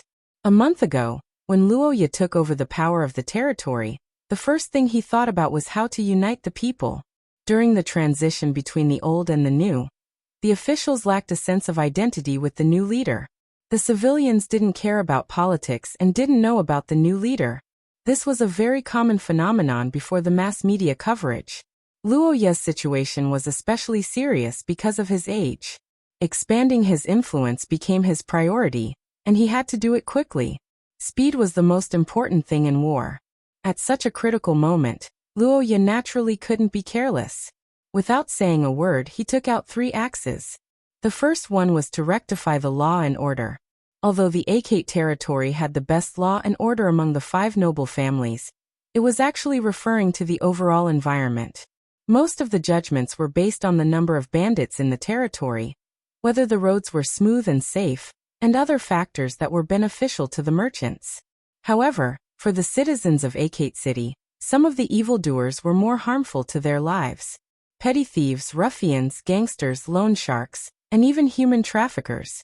These were the mountains that pressed down on the citizens. They often had a negative or even irreversible impact on their normal lives. Luoya, who had seen a lot of these evil forces in his previous life, hated them to the core.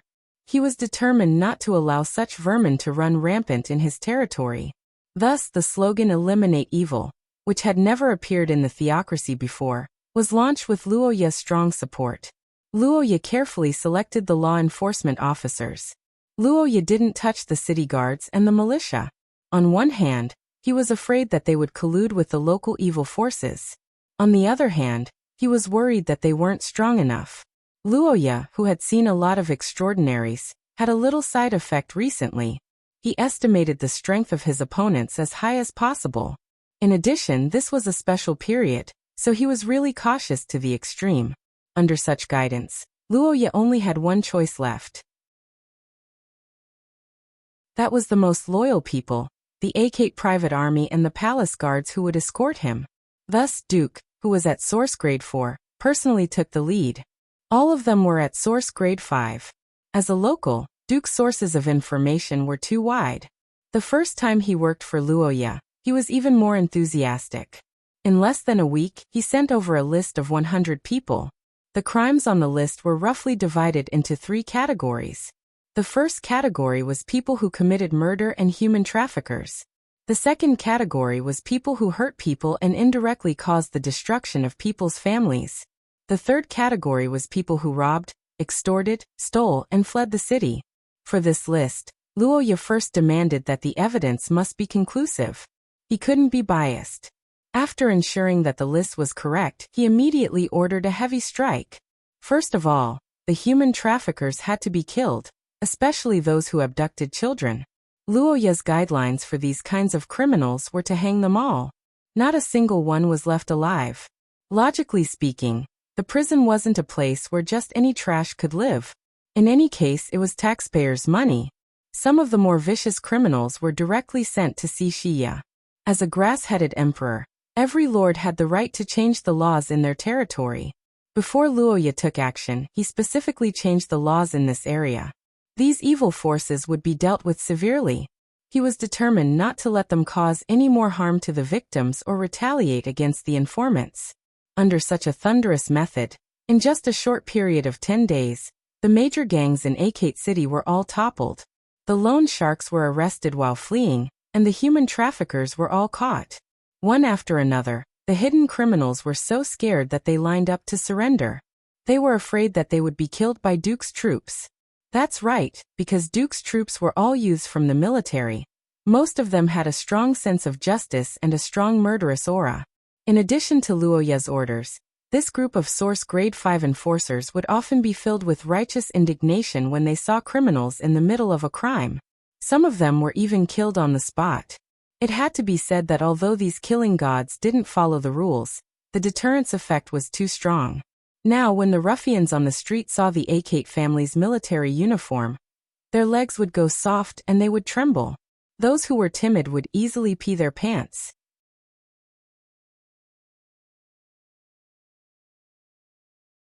Chapter 126.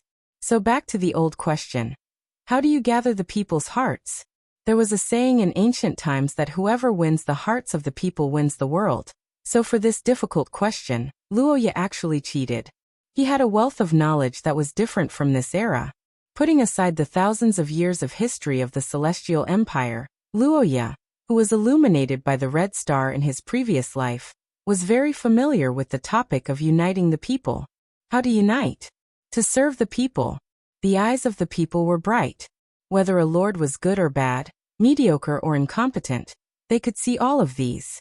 Luoya was born a noble in this life, so it was impossible for him to walk among the people, but it was still possible for him to walk among the people. Although the special campaign against evil was a loss, and the Akate family even paid a sum of money to compensate the victims, it was in exchange for prestige and the people's hearts, which were difficult to buy with money. On the other hand, it also united Luoya's team.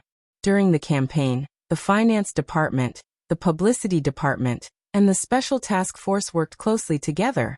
These officials who originally served Kadia were gradually familiar with Luoya, and they also had a preliminary sense of honor. Duke was very happy during the celebration. He was happy not only because he completed the mission, but also because he had the honor of upholding justice for the village. He gained a good reputation, and he was proud to work under Luoya. The same was true for the young people in the team. These people were loved by the people, and this was reflected in many aspects. Perhaps it was because they didn't need to pay for groceries, or perhaps it was because they were respected on the streets, but more than that, they were confessed to. That's right, this team quickly got rid of their single status in the process of serving the people. Some of them were even heroes saving beauties, and as their boss, Luoya, naturally didn't escape. He wasn't only watched by young girls, but in fact the government building received more than 10 confession letters every day. And there were even daughters of officials who wanted to be his concubine. Of course, these requests were all rejected by Luoya with the reason that Kadia wasn't here. Luoya strolled into the Akate territory's government mansion and entered the lord's room. Leaning on the soft leather chair, he looked out of the window and sighed in relief. The first of the three-pronged policies was undoubtedly very effective and could be considered a good start. After that, Luoya's second and third-pronged policies followed. The Akate Territory Road Preparation Plan was a project that Luoya and the relevant staff had worked out over a period of several years. The goal was to open up the various villages and towns in Akate Territory and build a transportation network, thus laying the foundation for future development. To put it bluntly, it was infrastructure. If you want to get rich, you have to build roads first. This sentence was sufficient proof of the importance that the Celestial Empire placed on infrastructure.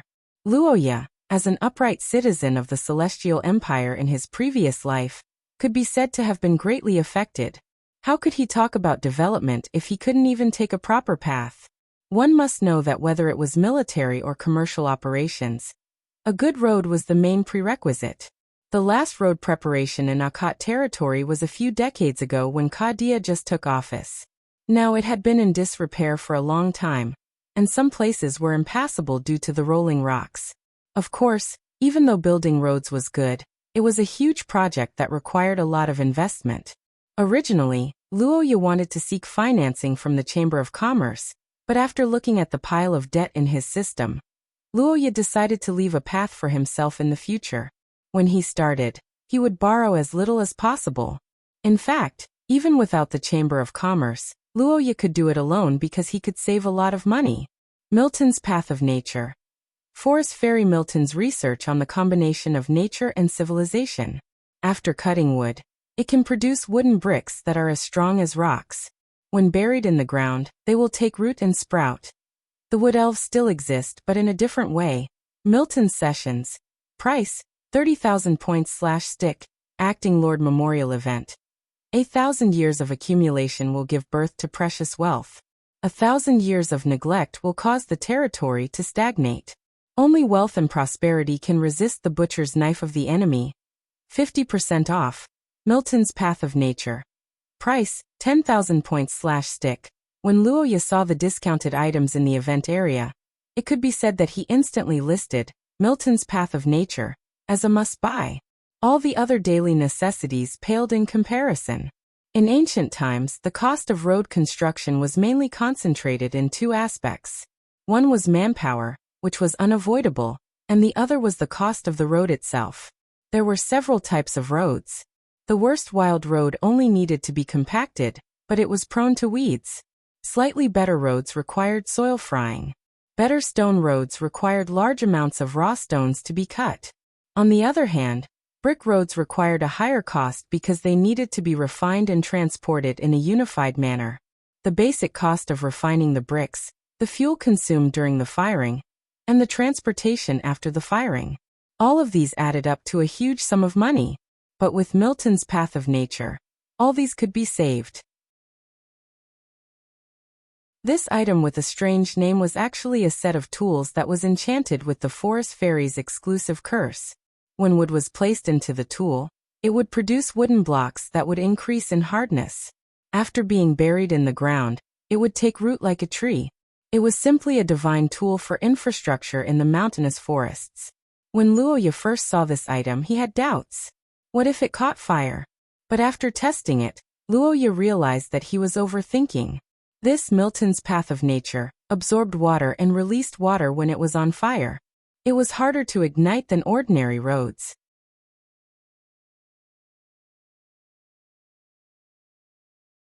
Chapter 127. 2 years later. Rose Commercial United Nations, Rose City. In a classic office, a brown-haired middle-aged man sat behind a desk. In the middle of the room stood a girl with reddish-brown hair and emerald pupils. The man's name was Brosnan, and the girl's name was Xia Luot. The two of them were the most famous father and daughter in the entire Rose. Everyone knew about their deep relationship. But now the atmosphere in the room was different from usual. It was full of strangeness. "Father, why did you call me here all of a sudden?" The brown-haired girl sitting in front of the desk stared at the man in front of her curiously. She didn't know what was wrong with her usually resolute father. Xia Luot was puzzled because she was called back from the fringe by Brosnan using an urgent family letter. Normally, such a letter meant that something big had happened in the family. But when Xia Luot finally got home, Brosnan only asked about some trivial matters. It had been more than half an hour since then. Faced with Xia Luot's question, the middle-aged man sighed slightly. He recalled his daughter's marriage contract and rubbed his hands nervously. He felt that he should take things one step at a time. Ahem ahem. Xia Luot, what do you think of the Akot family? Akot family? Are you talking about the Akot dominion that borders us? If it's Akot territory, it's a place with potential, but the lord there has always been incompetent. The brown-haired girl's vicious comments made Brosnan's eyebrows twitch. Then, the long list of data that the girl listed made him speechless. The territory's development rate was estimated to be less than 40%. The roads were broken, the transportation in the mountains was inconvenient, and the border tariffs were always at the bottom. Sometimes it wasn't even enough to cover the cost of the border checkpoint. It was simply a miracle. All right. I know what you think of the Akot dominion. You don't have to say anything more. Brian waved his hand to stop Xia Luot's business analysis. He felt that he had dug a hole for himself, so he didn't know what to say. The Sorofia family was a business family. Although they had gone to war, the tradition of doing business in the family had not changed.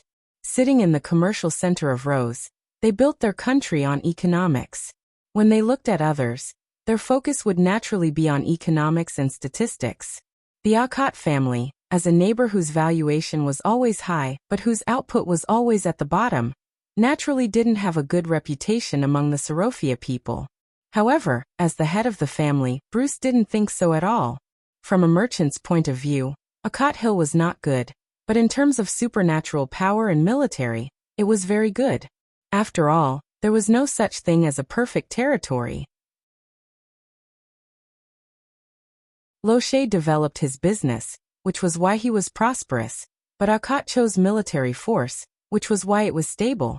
From the perspective of a ruler, Bruce had a very high opinion of Akat. At least, Akat was a good neighbor worth maintaining a close relationship with. As for Xiao Luote's point of view, Bruce happened to have some material to refute.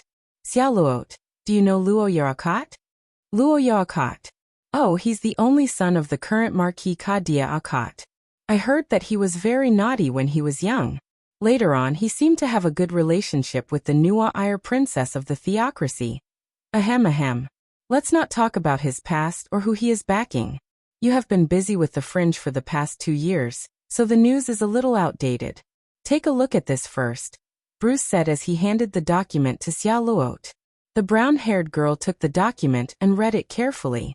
Gradually her eyes widened. The middle-aged man looked at the girl's reaction, which was almost the same as when he first saw the document. Indeed, the contents of this research report from Akate Territory's Sorofia branch could be said to be explosive.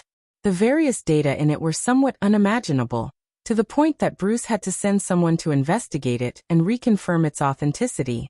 The tariff increase is 150%? How is that possible? Xiao Luote began to concentrate on the report. She carefully read the policies of Akat Hill for the past 2 years. The more she read, the more she felt that the policies were ingenious. First, there was a never-before-heard action called Clean Up the Evil. The powerful military force was used to wipe out all the evil spirits in the territory. After that, there was a large-scale road construction that completely opened up the transportation network. After that, there was a cleanup of the city to raise the evaluation of the investors who came to inspect the city. Finally, there was a series of measures to encourage trade, and a strange policy called poverty alleviation. The poverty alleviation policy was popularized by Luo Akat. It was meant to help the poor villagers become rich. The specific implementation was that the villagers would send workers to assist in the development of the village. The villagers would receive financial subsidies in the form of loans that would be slowly repaid over 10 years. This poverty alleviation policy was initially a joke among the lords who loved to scrape the land. Luo Akat was also ridiculed as a foolish young master who spent money recklessly for the sake of reputation. However, a year later, the data slapped these people's faces swollen. Akat Hill's tax revenue took off, and it wasn't a normal takeoff. It took off like a rocket, and it directly doubled.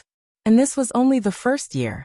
According to the internal documents of the Sorofia Chamber of Commerce, it was estimated that this rapid growth would continue for at least 5 years.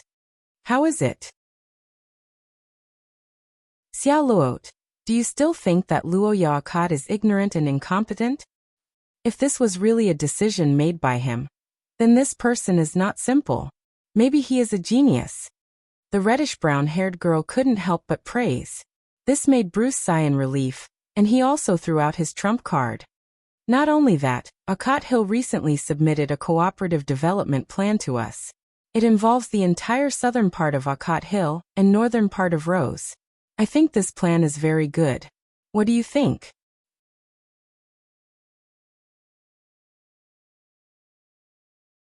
Chapter 128. In the depths of the holy capital's palace. Nuwa Iyer? Wait, calm down, don't. Clang. In a dark room reserved for the banquet, a blonde girl and a black-haired boy stared at each other. 2 years had passed, and both of their appearances had changed a little. The black-haired boy, Luoya, was no exception. 2 years had made his appearance more similar to the one in his past life. He had lost some of his childishness and gained some of the toughness of a man. His face was less adorable, but more handsome and spirited. The biggest change was his height. Luoya had grown a lot in the past 2 years. His body was more slender, and his shoulders were wider. However, because his family had been practicing spells for generations, he had inherited a small bone structure. Therefore, he didn't look very muscular. Luoya had changed a lot, but it was still a little lacking compared to Nuair. As the saying goes, a woman changes 18 times between childhood and womanhood. Miss Angel's transformation was also obvious. Her blonde hair was still the same as before, but her temperament had lost a lot of her childishness. Gradually, she began to transform into a mature woman. She had grown taller, and her appearance had also become more mature. Her eyes and smile revealed confidence and dominance, and her aura had become more and more like a queen. She was less adorable than a child, and more attractive than a woman. Especially her chest, it was now a little bigger than the tablet 2 years ago. Simply put, she was becoming more and more beautiful. Looking at Nuair's appearance, Luoya would be lying if he said that he wasn't tempted. However, before that, he had to ensure his own safety. That's right. Standing in front of the blonde girl, he could feel that Noelle was too excited, and her emotions were a little out of control. The proof was that the two of them looked at each other for less than 5 seconds, and Miss Angel panted and pushed him to the ground before riding him. Luoya fell to the ground, and the chair fell to the ground with a clang. It was like a heavy hammer hitting the boy's heart. He held his breath and listened carefully. He noticed that no one in the corridor seemed to be coming to check on them. The boy let out a long sigh of relief and wiped his forehead. He couldn't help but look at the girl on top of him.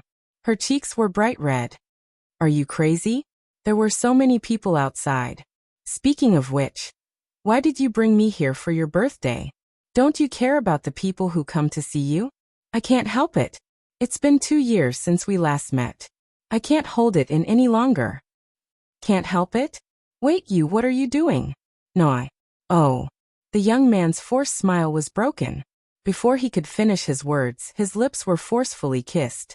Luoya's hands reached out to push the girl away, but his wrists were clamped down by an even greater force and pressed to the ground. Nuair heard the noise of the crowd outside the door, and it gave the angel of abuse a different kind of pleasure. The intense excitement gradually heated up her body, and Nuair relied on her last bit of rationality to separate herself. She felt that it was time for her to control herself. Phew. What are you doing all of a sudden? What are you doing? Kissing. So, a normal person would kiss in this position in the dark room after not seeing each other for 2 years. What's the matter? You've done this 2 years ago. The golden-haired girl curled her lips as if she was doing this with ease. Luoya, whose face was flushed red from the Nuair's attack, was panting heavily. He struggled to retract his arms, but it was futile. Give up. I'm at origin level 4. You can't break free. So why are you holding me down? Do you even need to ask? Of course, it's because I like the feeling of forcefully making you mine in a place where those noble ladies who surround you can't see. Ah, your expression is so cute. Seriously, don't seduce me like this. I seduced you, my ass. Luoya could not help but retort at the golden-haired girl's perverted words. He struggled a little more, and looked at the beautiful Nuair in a gown with a strong sense of aggression in her eyes. He gave up completely. I say, don't we talk every week? That counts as a meeting, right? You mean the few minutes of watching your sister by your side every week? Luoya's words made the golden-haired angel raise her eyebrows. Her words were full of sarcasm, and it was obvious that she was angry. Luoya's face was more or less embarrassed. Originally, using the Holy One's short blade skill, Afterglow of the Crown, the Nuair's image could meet Luoya once a week for about 5 minutes. This skill was originally used by Miss Angel to check on him, but because the skill was mostly activated at night, when the Nuair appeared, Luoya was usually together with the AI Lizzie.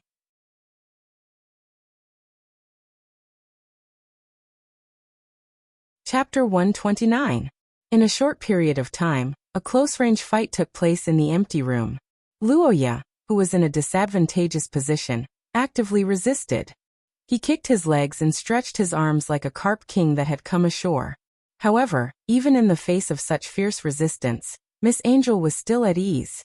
The golden spell flashed several times, and 2 golden rings wrapped around Luoya's wrists. Nuair held his waist in place. Miss Angel gently moved her body twice, and Luoya's face turned red and he didn't dare to move. When you struggle, I'm really excited. You're really a pervert. It's been 2 years, and your mouth is still so bad. After several rounds of resistance, Roja's cheeks were caressed by the tyrant Noel. The girl's blue eyes were shining because of the power of the spell, and the sadistic smile on her face became heavier and heavier. Soon, she seemed to have thought of a good idea and tapped her hand. How about this? If you learn to bark like a dog and call me master, I'll consider letting you go. How about it? Miss Angel pinched Luoya's collar, and her eyes narrowed in excitement. She looked at the man under her with a face full of expectation and temptation. Although you want me to step on you, won't that dirty your clothes? Or are you willing to accept my bare feet? I'll accept your ass. Facing this situation where it was either mental or physical abuse, Luoya's face twitched, and he couldn't help but curse. The reason why he resisted so desperately was that he knew that it wouldn't be good if he was dragged in by this masochist. Speaking of which, you killed a lot of mutants in the eastern region, right? Shouldn't your fetish be satisfied? The screams of those monsters were indeed quite pleasant, but to be honest, they were a little low-level. Nua Iyer rubbed his chin with his finger and blinked, as if he was recalling the feeling of being in a sea of blood and a mountain of corpses. At first, I thought that I would be very excited, but after experiencing it, I felt that it was just a release of the evil and warlike side of my heart. After all, no matter how many dirty wild dogs there are, how can they be compared to my favorite pet? Miss Angel looked down with her burning eyes. She felt that her appetite had been spoiled by Luoya.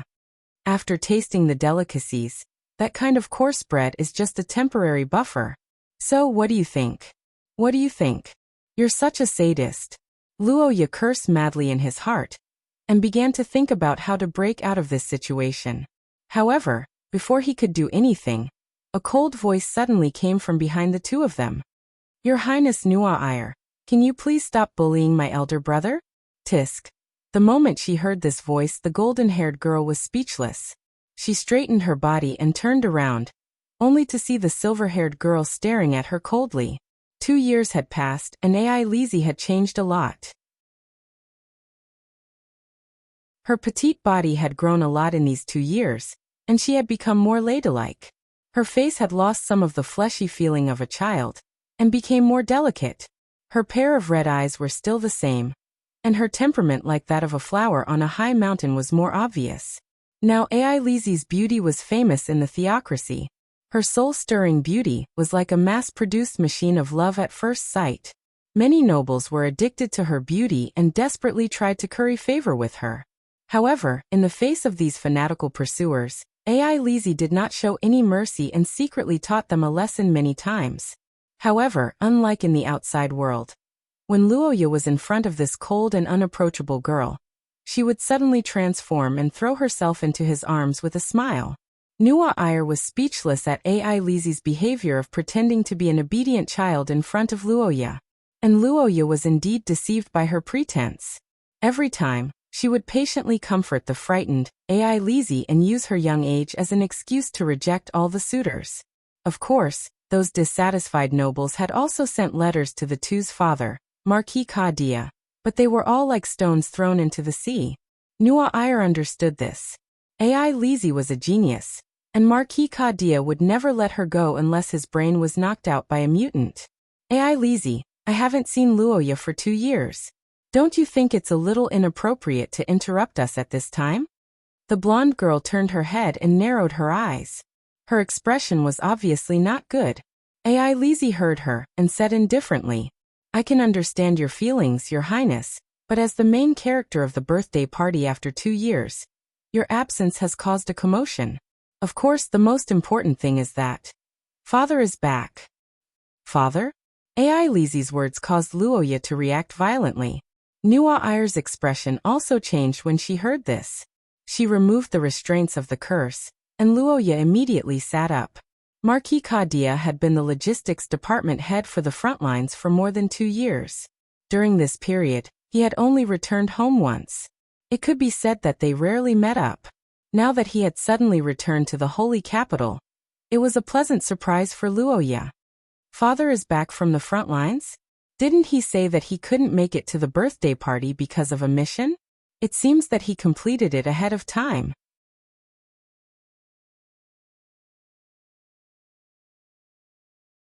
Chapter 130. He has a marriage contract? How is that possible? Why don't you know about it? You heard it too. It was a marriage contract signed 100 years ago.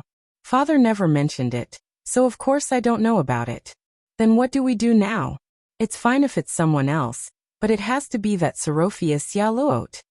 In the palace, Nua Iyer and Ai Lizzie were blaming each other on both sides of the tea table.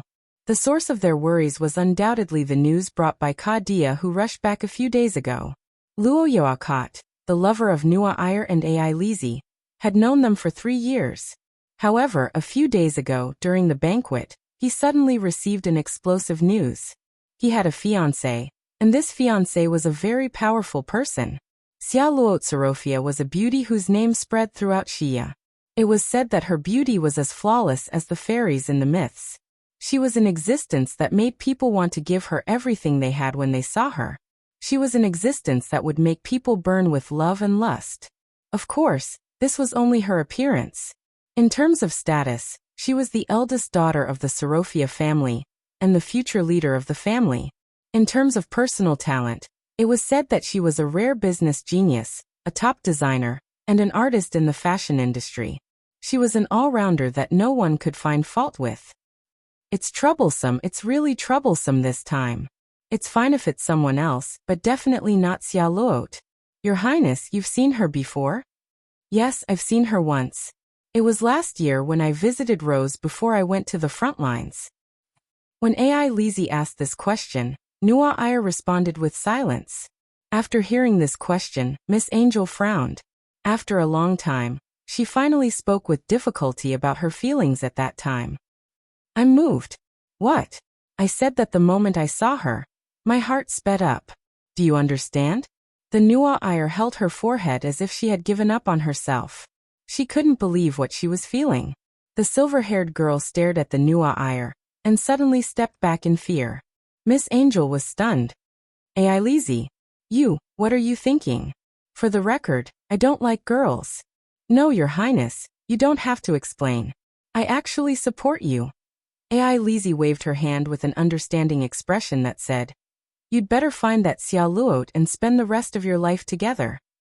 This made Nua Iyer even angrier. That's why it's strange. That girl has a kind of magical power. It's not charm, but something of a higher level. Perhaps it's because of her bloodline, but she has a strange sense of nobility. Nobility? Yes, and the rumors about her appearance weren't exaggerated. That girl's charm is real. That's why I said it's too dangerous. If even I am moved, how can Luoya not be moved? Nua Iyer muttered to herself as she clenched her fists. She suddenly thought of Wei Dualia's situation.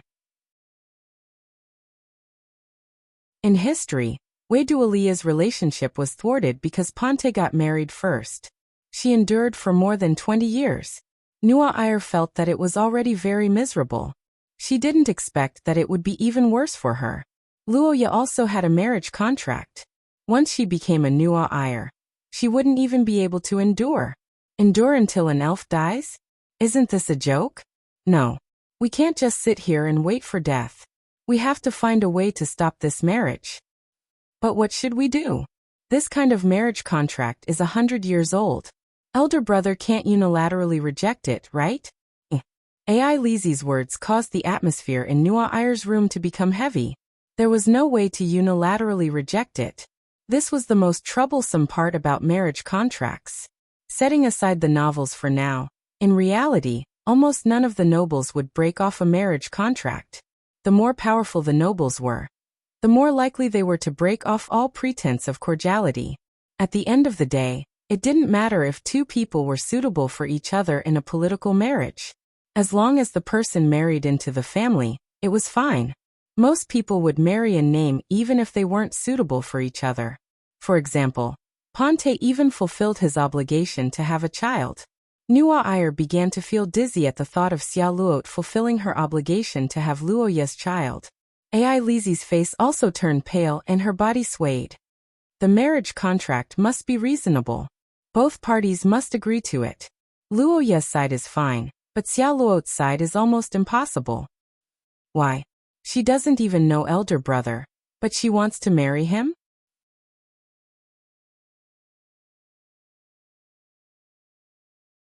Chapter 131.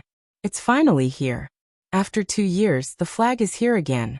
In the study of the Akat family, Luoya's heart was beating fast as he touched the information in front of him. 3 years ago, in this study, the young Luoya's body was trembling as he flipped through the book, looking at the familiar family name. After that, one flag after another and difficulties came one after another.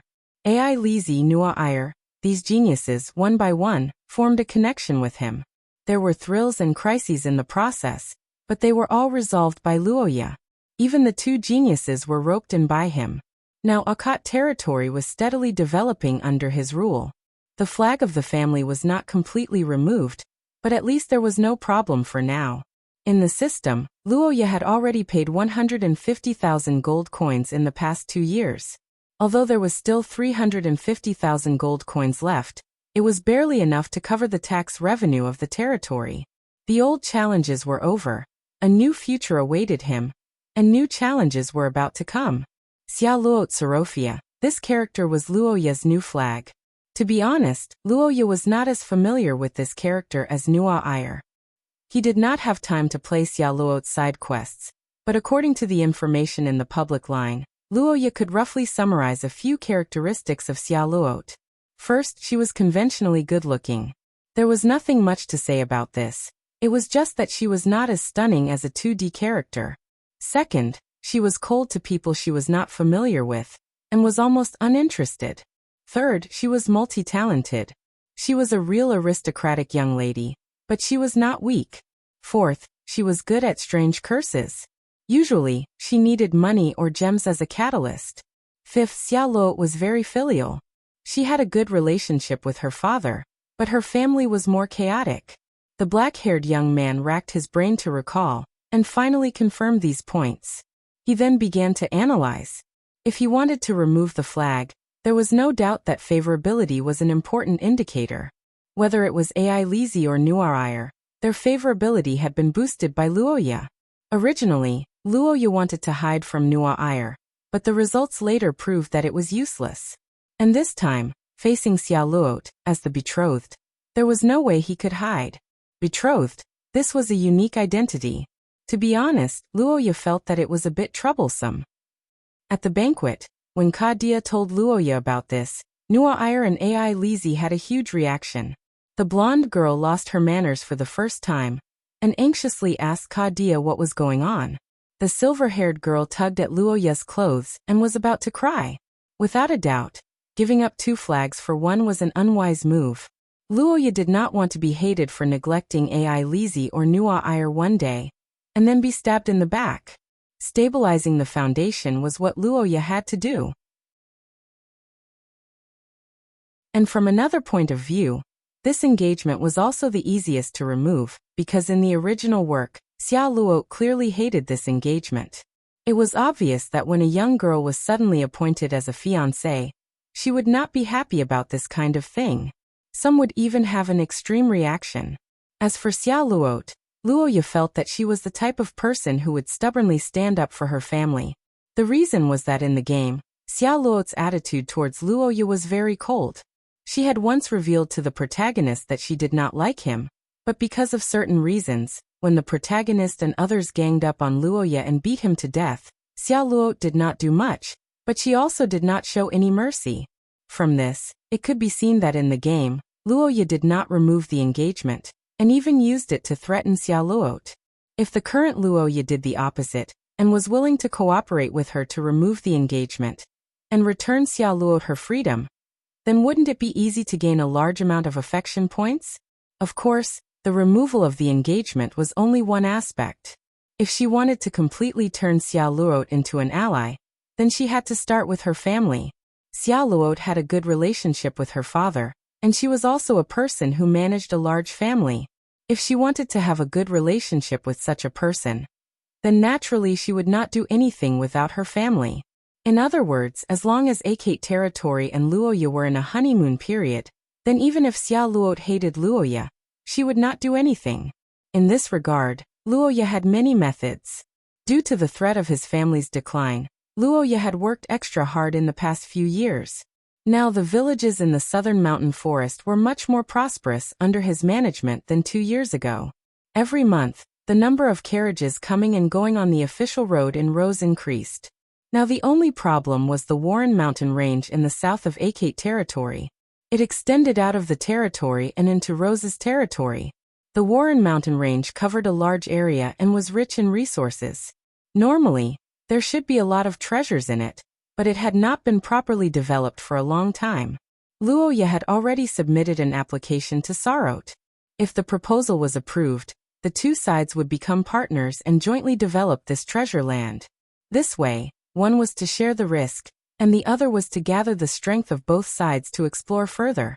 With this relationship, as the acting lord of Akate territory, Luoya had obtained Rose's goodwill and recognition. The two sides would become a community of interests.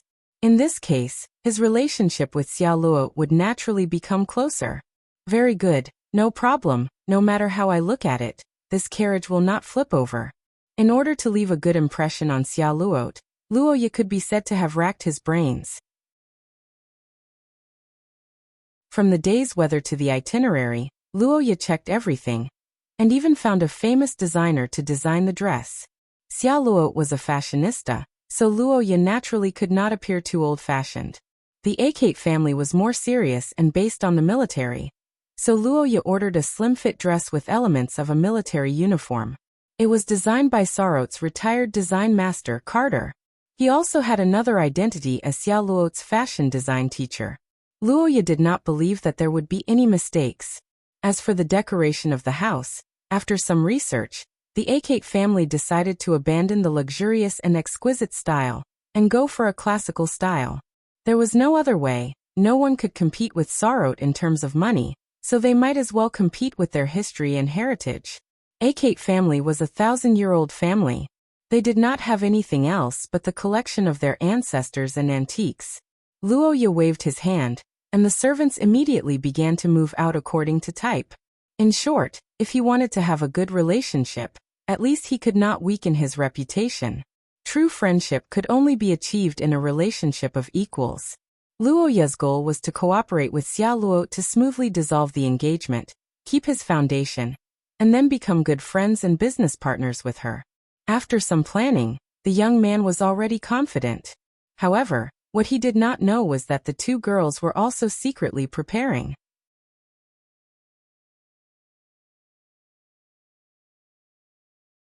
Chapter 132. Brother Luoya, can you sleep with me tonight? This isn't appropriate. At the dinner table, the silver-haired girl looked pitifully at Luoya after eating, and made a request that put the black-haired youth in a difficult position. For the past 2 years, because of Ai Lizi's insistence, Luoya gradually stopped feeding her. The youth understood this very well. After all, Ai Lizi was already 10 years old. Due to the magic element, the residents of this world were like fertilizer. At 14 years old, they were considered adults and could get married. Ai Lizi didn't need anyone to take care of her anymore. But at the same time, a strange request gradually appeared, and that was that Ai Lizi always liked to crawl into his bed. Generally, there were 3 reasons. Woo, big brother, the stories in the spell books are so scary. Big brother, I'm having nightmares. Brother Luoya, I miss you. That's right, the first 2 reasons were sufficient, but the third was simply a forced reason. Luoya naturally rejected such a reason. He was already 12 years old this year, and his body was already developing. How could he be like Ai Lizi who didn't know anything? But although he thought so, he couldn't reject reality. Every time Luoya steeled his heart and rejected Ai Lizi, the silver-haired girl would hug her pillow and cry. Big brother, do you not like Ai Lizi anymore? Do you find Ai Lizi annoying? Thinking of Ai Lizi's pitiful sobbing, Luoya felt like he was going to have a heart attack. Once, he felt that it wasn't right to spoil Ai Lizi like this, so he forced the girl out of his room. In the end, he closed his eyes for the entire night, and saw the girl wiping her tears as she left alone. He tossed and turned for the entire night without sleep. From that day onwards, Luoya understood that he couldn't reject the crying AI Lizzie. But that was just that, he couldn't go on like this. Because of their bloodline, AI Lizzie had become more and more beautiful in the past 2 years. No matter what, they weren't related by blood, so it was easy for problems to arise if they slept together. AI Lizzie, you've grown up. I don't think it's appropriate for us to sleep together anymore. At the dining table, Luoya pondered for a long time. The silver-haired girl looked at Luoya's golden eyes for a moment, then asked softly, "Big brother, is it because you already have a fiancé?" What does this have to do with a fiancé? Luoya's words, Miss Ya Luot, who has a fiancé, compared to AI Lizzie, your fiancé's SS, your fiancé, your fiancé, your fiancé. After all, your Mrs. accompany hers. SAS, the girl spoke. Her voice gradually lost its calm.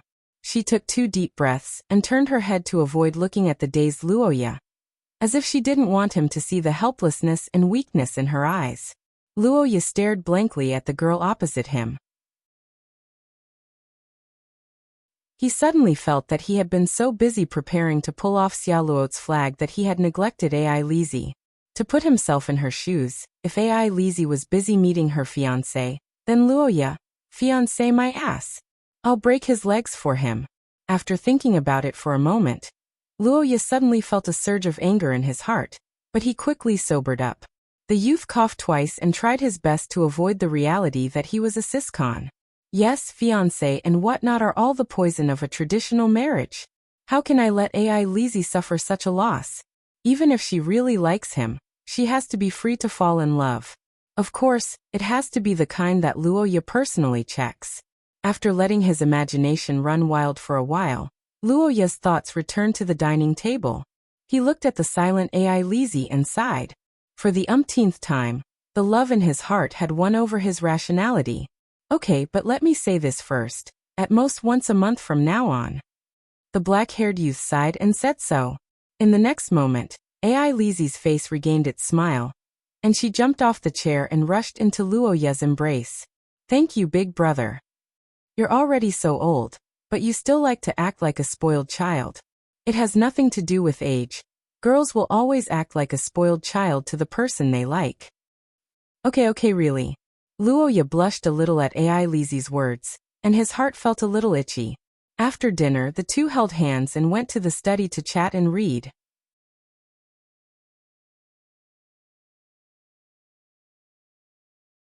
Chapter 133.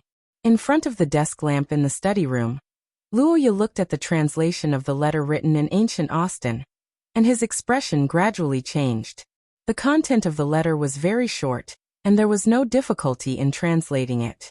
Luoya understood every word, but he couldn't understand them when they were connected together. The content of the letter was roughly as follows. To the Lord, around the middle of April, I will arrive at the Twin Horn Port with the egg. Queen. The black-haired boy looked at the translated content and fell into silence, and the silver-haired girl on his shoulder was also confused. Brother Luoya, what does this mean? Let me take a look. After finishing everything, the young man retracted his gaze. He looked at the contents of the letter, raised his hands, and summarized the key words. Lord Egg Queen. Through these, he could think of an ancient royal family, looking for a child with a lot of money? Damn, this isn't a brothel letter, right? Luoya's expression changed as he recalled the shelf of pornographic books in the Labyrinth Library. He suddenly felt that this letter had a special fetish. This egg and the queen, could it be some kind of invitation letter? The boy's face turned red as he felt AI Lizzie's gaze and quickly shook his head to force himself to calm down. No, it shouldn't be. 200 years old pornographic books are already strange enough. Could there be a few hundred years old pornographic books? Yes, the egg. It didn't say it was a human egg. There was a port in the letter, so it was most likely a fish egg. Maybe the ancestor of Akkad just wanted to eat some caviar. But what's with this queen? There isn't a queen in the caviar business, right? She even went to the sea personally. Isn't that a little too low? Are you also the Prince of Planet Mayonnaise? Lord Queen, it sounds like a chess title. Yes, these titles can't be some kind of code name, right? Luoya blinked as he was reminded by AI Lizzie's words. The more he thought about it, the more he felt that this was the case. After all, although the word Lord matched the identity of the head of the Alcott family, it was still uncertain whether the recipient was the head of the Alcott family. Thinking about it this way, it might be an internal letter from some organization. As for what kind of organization it was, there were two possibilities. One was a political organization, and the other was an organization of superhumans. Considering the fact that the Alcott family had been so well behaved for so many years that they were about to decline, the first possibility was probably impossible. The most likely possibility was that a member of the Alcott family had joined a transcendent organization a few hundred years ago, codenamed Overlord, and had some cooperation with this queen. It was probably related to this egg. Both parties should have agreed to meet at Twin Horn Harbor. Judging from the date, this queen should have traveled a long way, and it was very likely that she had taken a boat. After all, there's an anchor on the wax, but it's really unique when paired with a rose. Wait, golden rose? The black-haired youth stared at the pattern on the wax seal, and suddenly realized that he seemed to have seen this pattern before. Isn't the golden rose the emblem of the Sorofia family? Sorofia? Big brother, you're saying that this letter is from the Sorofia family? Hearing the name that gave her a headache recently, the silver-haired girl's expression became strange. She looked at the letter on the table, and suddenly felt that Luoya's praise when she found the item wasn't very good. Can I put it back? Ai Lizzie sincerely thought so, but Luoya shook his head after thinking for a while.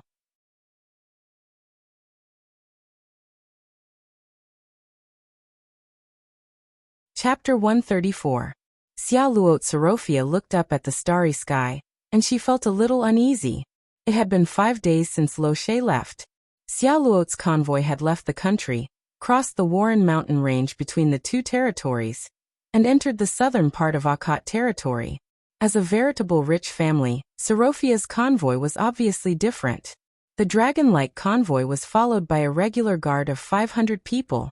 Although it wasn't a lot, it was quite professional. It was Xia's most famous mercenary group that specialized in defense. It was a pagan legion that had signed an agreement with Lo She all year round. Their source substance was perseverance, and the god of the source substance was the ancient Mother Earth, who had fallen in the First Era. Generally speaking, the risk of degeneration was very low, and their reliability was very high. Mercenary was one of the few proper professions that pagans could engage in. Therefore, Xia's famous mercenary group was basically composed of pagans. They generally wouldn't accept missions in Saint Maester's territory. However, as the saying went, there was no problem in the world that couldn't be solved with money. If there was, the biggest possibility was that there wasn't enough money. This time, the escort was really honorable. It was the eldest daughter of Sorofia, and the money was really high. It was 10 times the usual amount, and the mission wasn't dangerous, and the distance wasn't far. With these few conditions, what could the unyielding church, who had been relying on Lo She all year round, do? It wasn't easy to offend a rich person. Besides, money, it was really good. The unyielding church's mercenary group was very expensive. But in addition to the fixed escort fee, Xia Luot's personal belongings were also very luxurious. It was beyond the imagination of most people in this world, even the nobles. Strictly speaking, Xia Luot wouldn't travel, but her house was moving. Xia Luot's moving tool was called the gem necklace, and it was made up of 16 carriages. 16 carriages, this was the standard for Xia Luot's travel. Each carriage was a large caravan, which was equivalent to a separate room. The bedroom, study, living room, kitchen, and even a small garden for afternoon tea were included in these 16 rooms. However, it was not a big deal if it was only 16 caravans. The great nobles from other places could also get a set, or even bigger and more. The reason why Sorofia's jewel necklace caravan was famous all over the world was because it used a unique spell technique. There was a door in every room of the gemstone necklace caravan, and this door was passable. For example, Xia Luot felt sleepy in the study and wanted to go to the bedroom to sleep. Normally, the motorcade would first stop all the cars and ask the owner to get out of the car and move. However, in the gemstone necklace motorcade, Xia Luot felt completely at home. She could directly go to the bedroom after opening the door, and entering the living room. That's right. The spell technique that allowed one to jump between carriages was the true uniqueness of the gemstone necklace. Compared to that, the luxurious and exquisite decorations in the carriages were a drop in the bucket. Therefore, unless Charlotte took the initiative to step out of the carriage, she wouldn't be able to feel any sense of reality. And now, it was Xia Luo's rare time to walk out of the carriage. Looking at the stars in the sky, the brown-haired girl did not have her usual confidence and boldness. On the contrary, she was somewhat confused and even weak. A marriage contract was not something that could be easily ignored by any girl.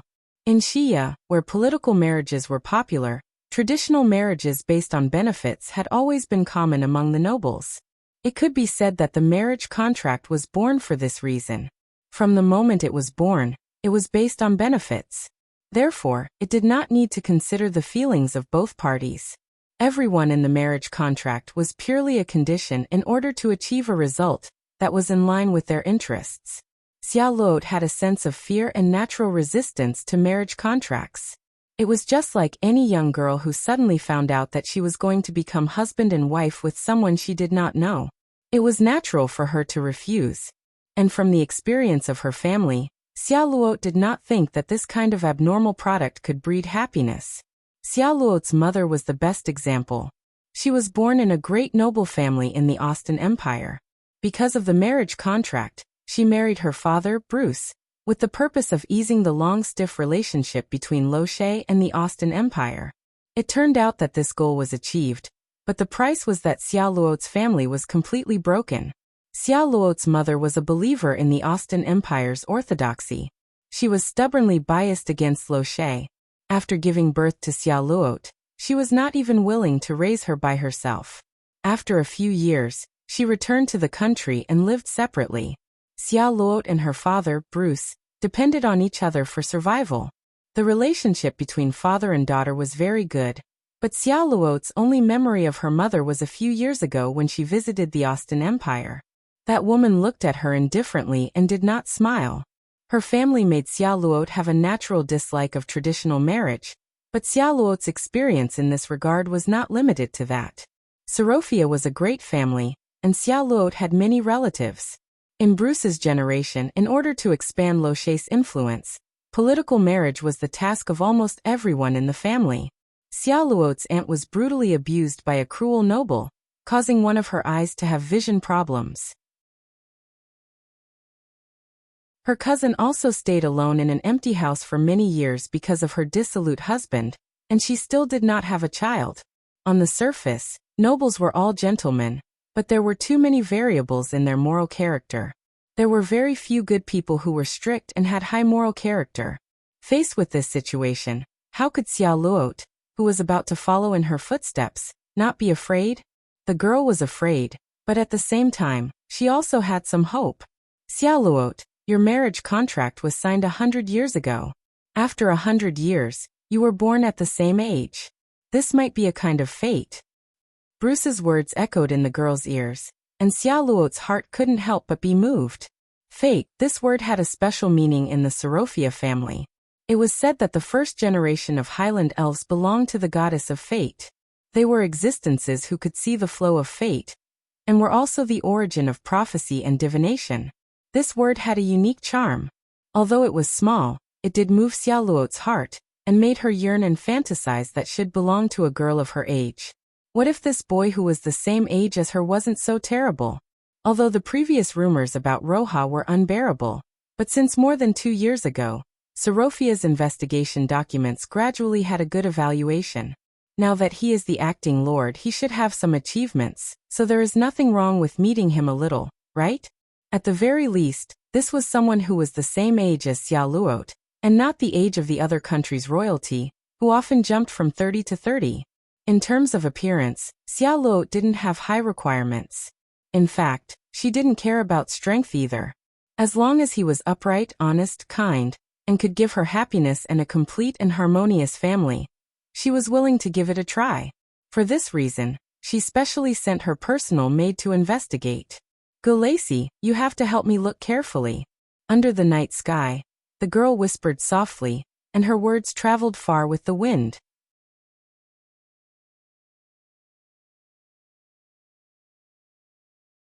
Chapter 135. Gulacy Sadie, the second daughter of the famous Sadie family in Rosetta. She had been hired by the Sorofia family since she was a young girl, and had accompanied Xiao Luot since she was young. Like any maid who had accompanied their master since they were young, Gulacy and Xiao Luot had a deep relationship. This deep relationship was also the reason why Gulacy still insisted on staying by Xiao Luot's side. Gulacy was born in a transcendent family, and was naturally gifted. Under Sorofia's nurturing, she had reached source rank 3 before the age of 30. Although it was partly due to the resources, with such strength at such a young age, she could easily become a powerful person in Rosetta, and take charge of a department or even an army. However, under such circumstances, Gulacy had rejected all invitations, even orders from her family. Don't go. For years ago, when the 8-year-old Charlotte had shakily grabbed her sleeve and choked with sobs, Grace had already made her choice. Although she was a maid, she still had the feelings of an elder sister towards her family's young miss. The relationship between the two of them was not so much that of a master and servant, but more like that of a sister. As the saying went, reincarnation was a skill. To most people in the world, having Sorofia behind their name represented wealth and glory. However, in reality, Xiao Luot, who was at the core of the family, had an unfortunate childhood.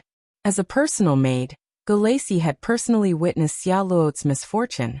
It was a treatment even crueler than that of a single-parent family. Xiao Luot's mother, that stupid pure-blooded Austin woman, hated her own daughter, and even felt ashamed of her. For a little girl to be hated by her own mother, this kind of behavior was far more harmful to the child than one could imagine. It was even more terrible than physical abuse. Because of this, the young Xiao Luot had a serious psychological shadow. After the bloodline awakening, Xiao Luot gradually improved. However, when it came to marriage and family, Xiao Luot would still reflexively reject in fear. To be honest, Gulacy strongly opposed her young miss marriage this time. The maid believed that only free love could truly heal Xiao Luot's trauma. However, unexpectedly, she didn't know what kind of magic potion Bruce had fed Xiao Luot, but the young miss actually agreed to meet with him. Since her master had made her choice, as a servant, Grace naturally couldn't say anything. However, she raised her greatest vigilance and decided to check on her perfect and delicate young miss first. In Luoya's previous life, ordinary netizens would often send their best friends to scout ahead. In this life, the nobles weren't stupid. Before the marriage, they would naturally send their trusted aides to scout ahead. Of course, this observer naturally had to be someone they trusted the most. The reason was definitely not to see how the other party looked like. For example, this time, Gulacy came to scout ahead and informed the Aucott family of Miss Sorofia's living habits, so that the Aucott family could prepare accordingly. This was a very normal procedure for nobles visiting a foreign land. After all, the customs and habits of each country were different. Some people did need to be notified in advance. For example, some countries didn't eat mutton, so a lamb chop for dinner would be very awkward for both parties. The reason was sufficient, but the real point was to scout ahead. Gulacy felt that she had a heavy responsibility on her shoulders, and vowed to find out reliable first-hand information. Luoya. What was the character of Aucott? What was the Aucott family like? Gulacy came to visit with questions one after another. Unfortunately, she didn't know that a large net had been opened more than half a month ago, spanning from Saint Lorraine to Aucott territory, waiting for them to jump into it. Sorofia family's personal maid, Gulacy Sadie. I'm very happy to visit your house. Aucott family's personal maid Anna Eduardo. I represent the Aucott family to welcome your arrival. In front of the entrance, Gulacy, who led the team, greeted Anna, who came out to welcome them. She was neither servile nor overbearing, and her smile was natural. It could be said that they were on par with each other. Under the clear attitude of the two leading ladies, the tone of the harmonious atmosphere was set almost immediately. Sorofia and Aucott didn't have any intention of dwarfing each other, but they both abided by etiquette. Such a respectful attitude obviously won Gulacy's favor.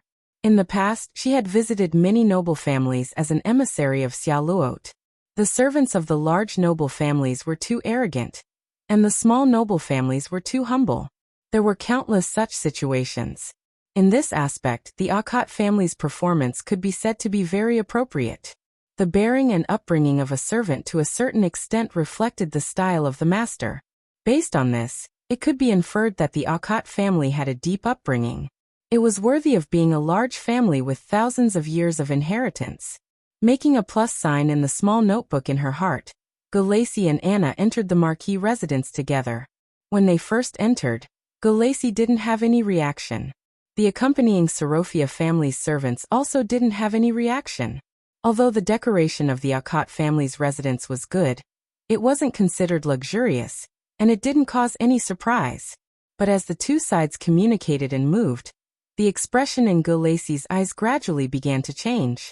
She looked at the sculptures placed in the corner of the hall, the works of art hanging on the wall, and even the small decorations in the corner of the stairs.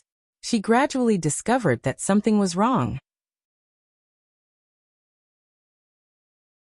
Antiques, they were all antiques, and many of them were old objects that were more than a few hundred years old. As Sarofia's personal servant, Grace could be said to have seen the various aristocratic families of rosettes. Some of them were resplendent in gold and jade, while some pretended to be elegant. However, she had never seen a family as ancient and elegant as the Akot family. Even the somewhat low-key style was something she had never seen before. As expected of a family with thousands of years of history, the entire residence was filled with antiques. The value of these antiques was much higher than the decorations made of gold and jade. Gulacy sighed in her heart, adding another point in the small notebook in her heart. Now she was quite satisfied with the Akot family. They had style, they had a deep foundation, they were rich, and their servants were respectful. Next, she just had to look at the young Master Akot who was her fiancé. Young Master Luoya hasn't woken up yet? Yes, young Master Luoya stayed up late to study last night, so he woke up a little late today. Oh, I see, I was rude. Hearing the reasonable explanation, Gulacy softly apologized and nodded while looking at the closed door. Being diligent in studying is a good point, but he should pay more attention to his body. Thinking so, the servant girl smiled, but the next moment, the door suddenly opened a gap, and a beautiful silver-haired girl came out of Luoya's room in front of everyone with her clothes in a mess. At this moment, the crowd was silent, and Gulacy's smile froze on her face.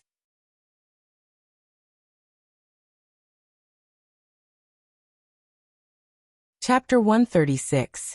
The moment she saw AI Lizzie, Gulacy's brain froze for a whole second. This was a huge mistake for her as in source rank 3.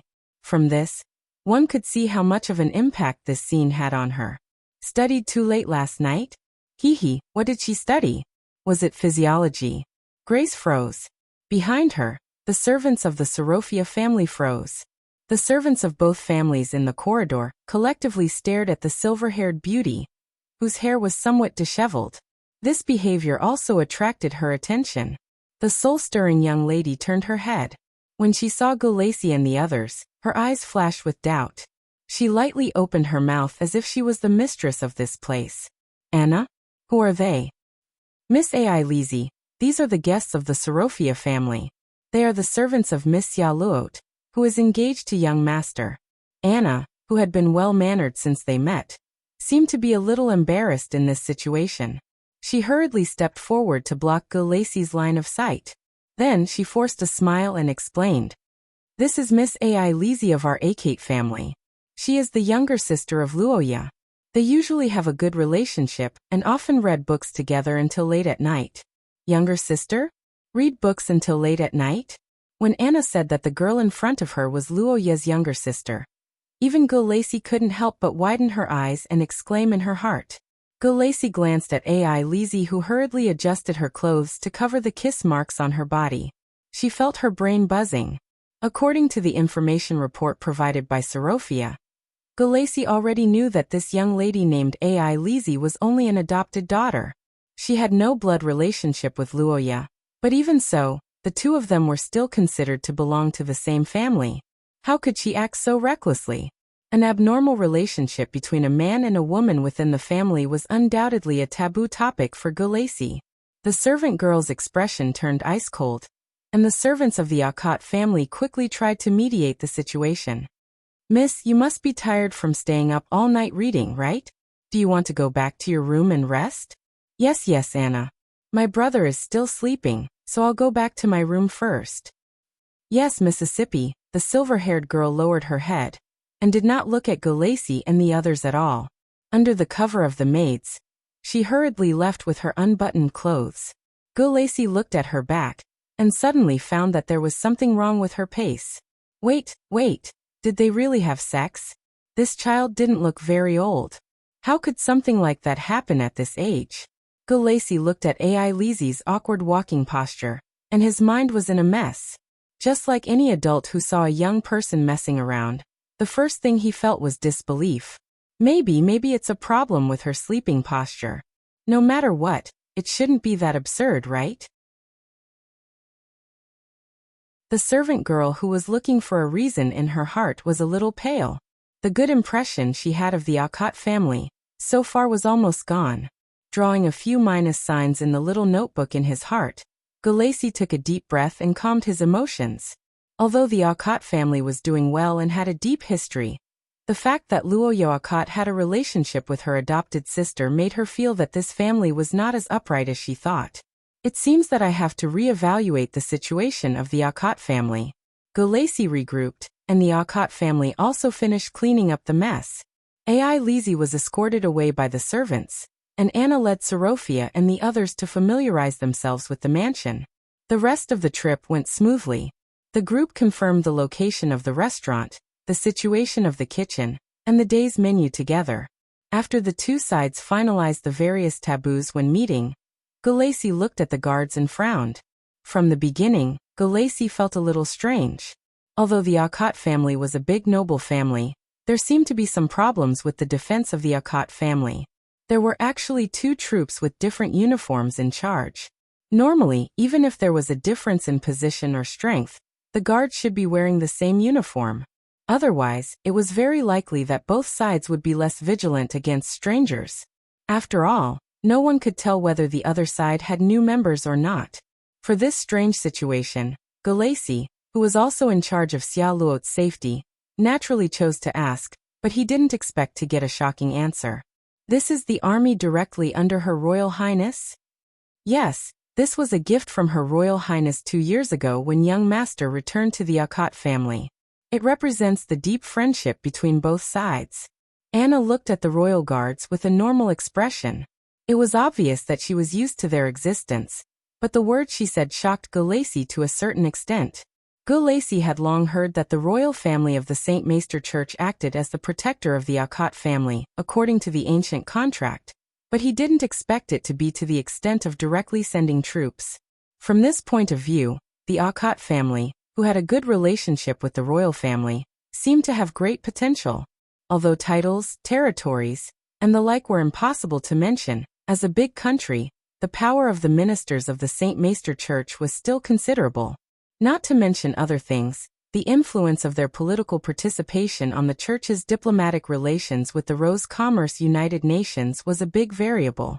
Why did Xia Luo's father, Bruce, marry the daughter of a big noble in the Austin Empire? It was because Xia Luo's grandfather had a great influence in the empire. Similarly, if Luoya could also transcend the territory and lead the St. Maester Church to favor the Rose government, then Sorofia's benefits would be great. You're tuning in to the Earbook Haven YouTube channel. Don't forget to subscribe and join us on this journey to catch the most captivating stories.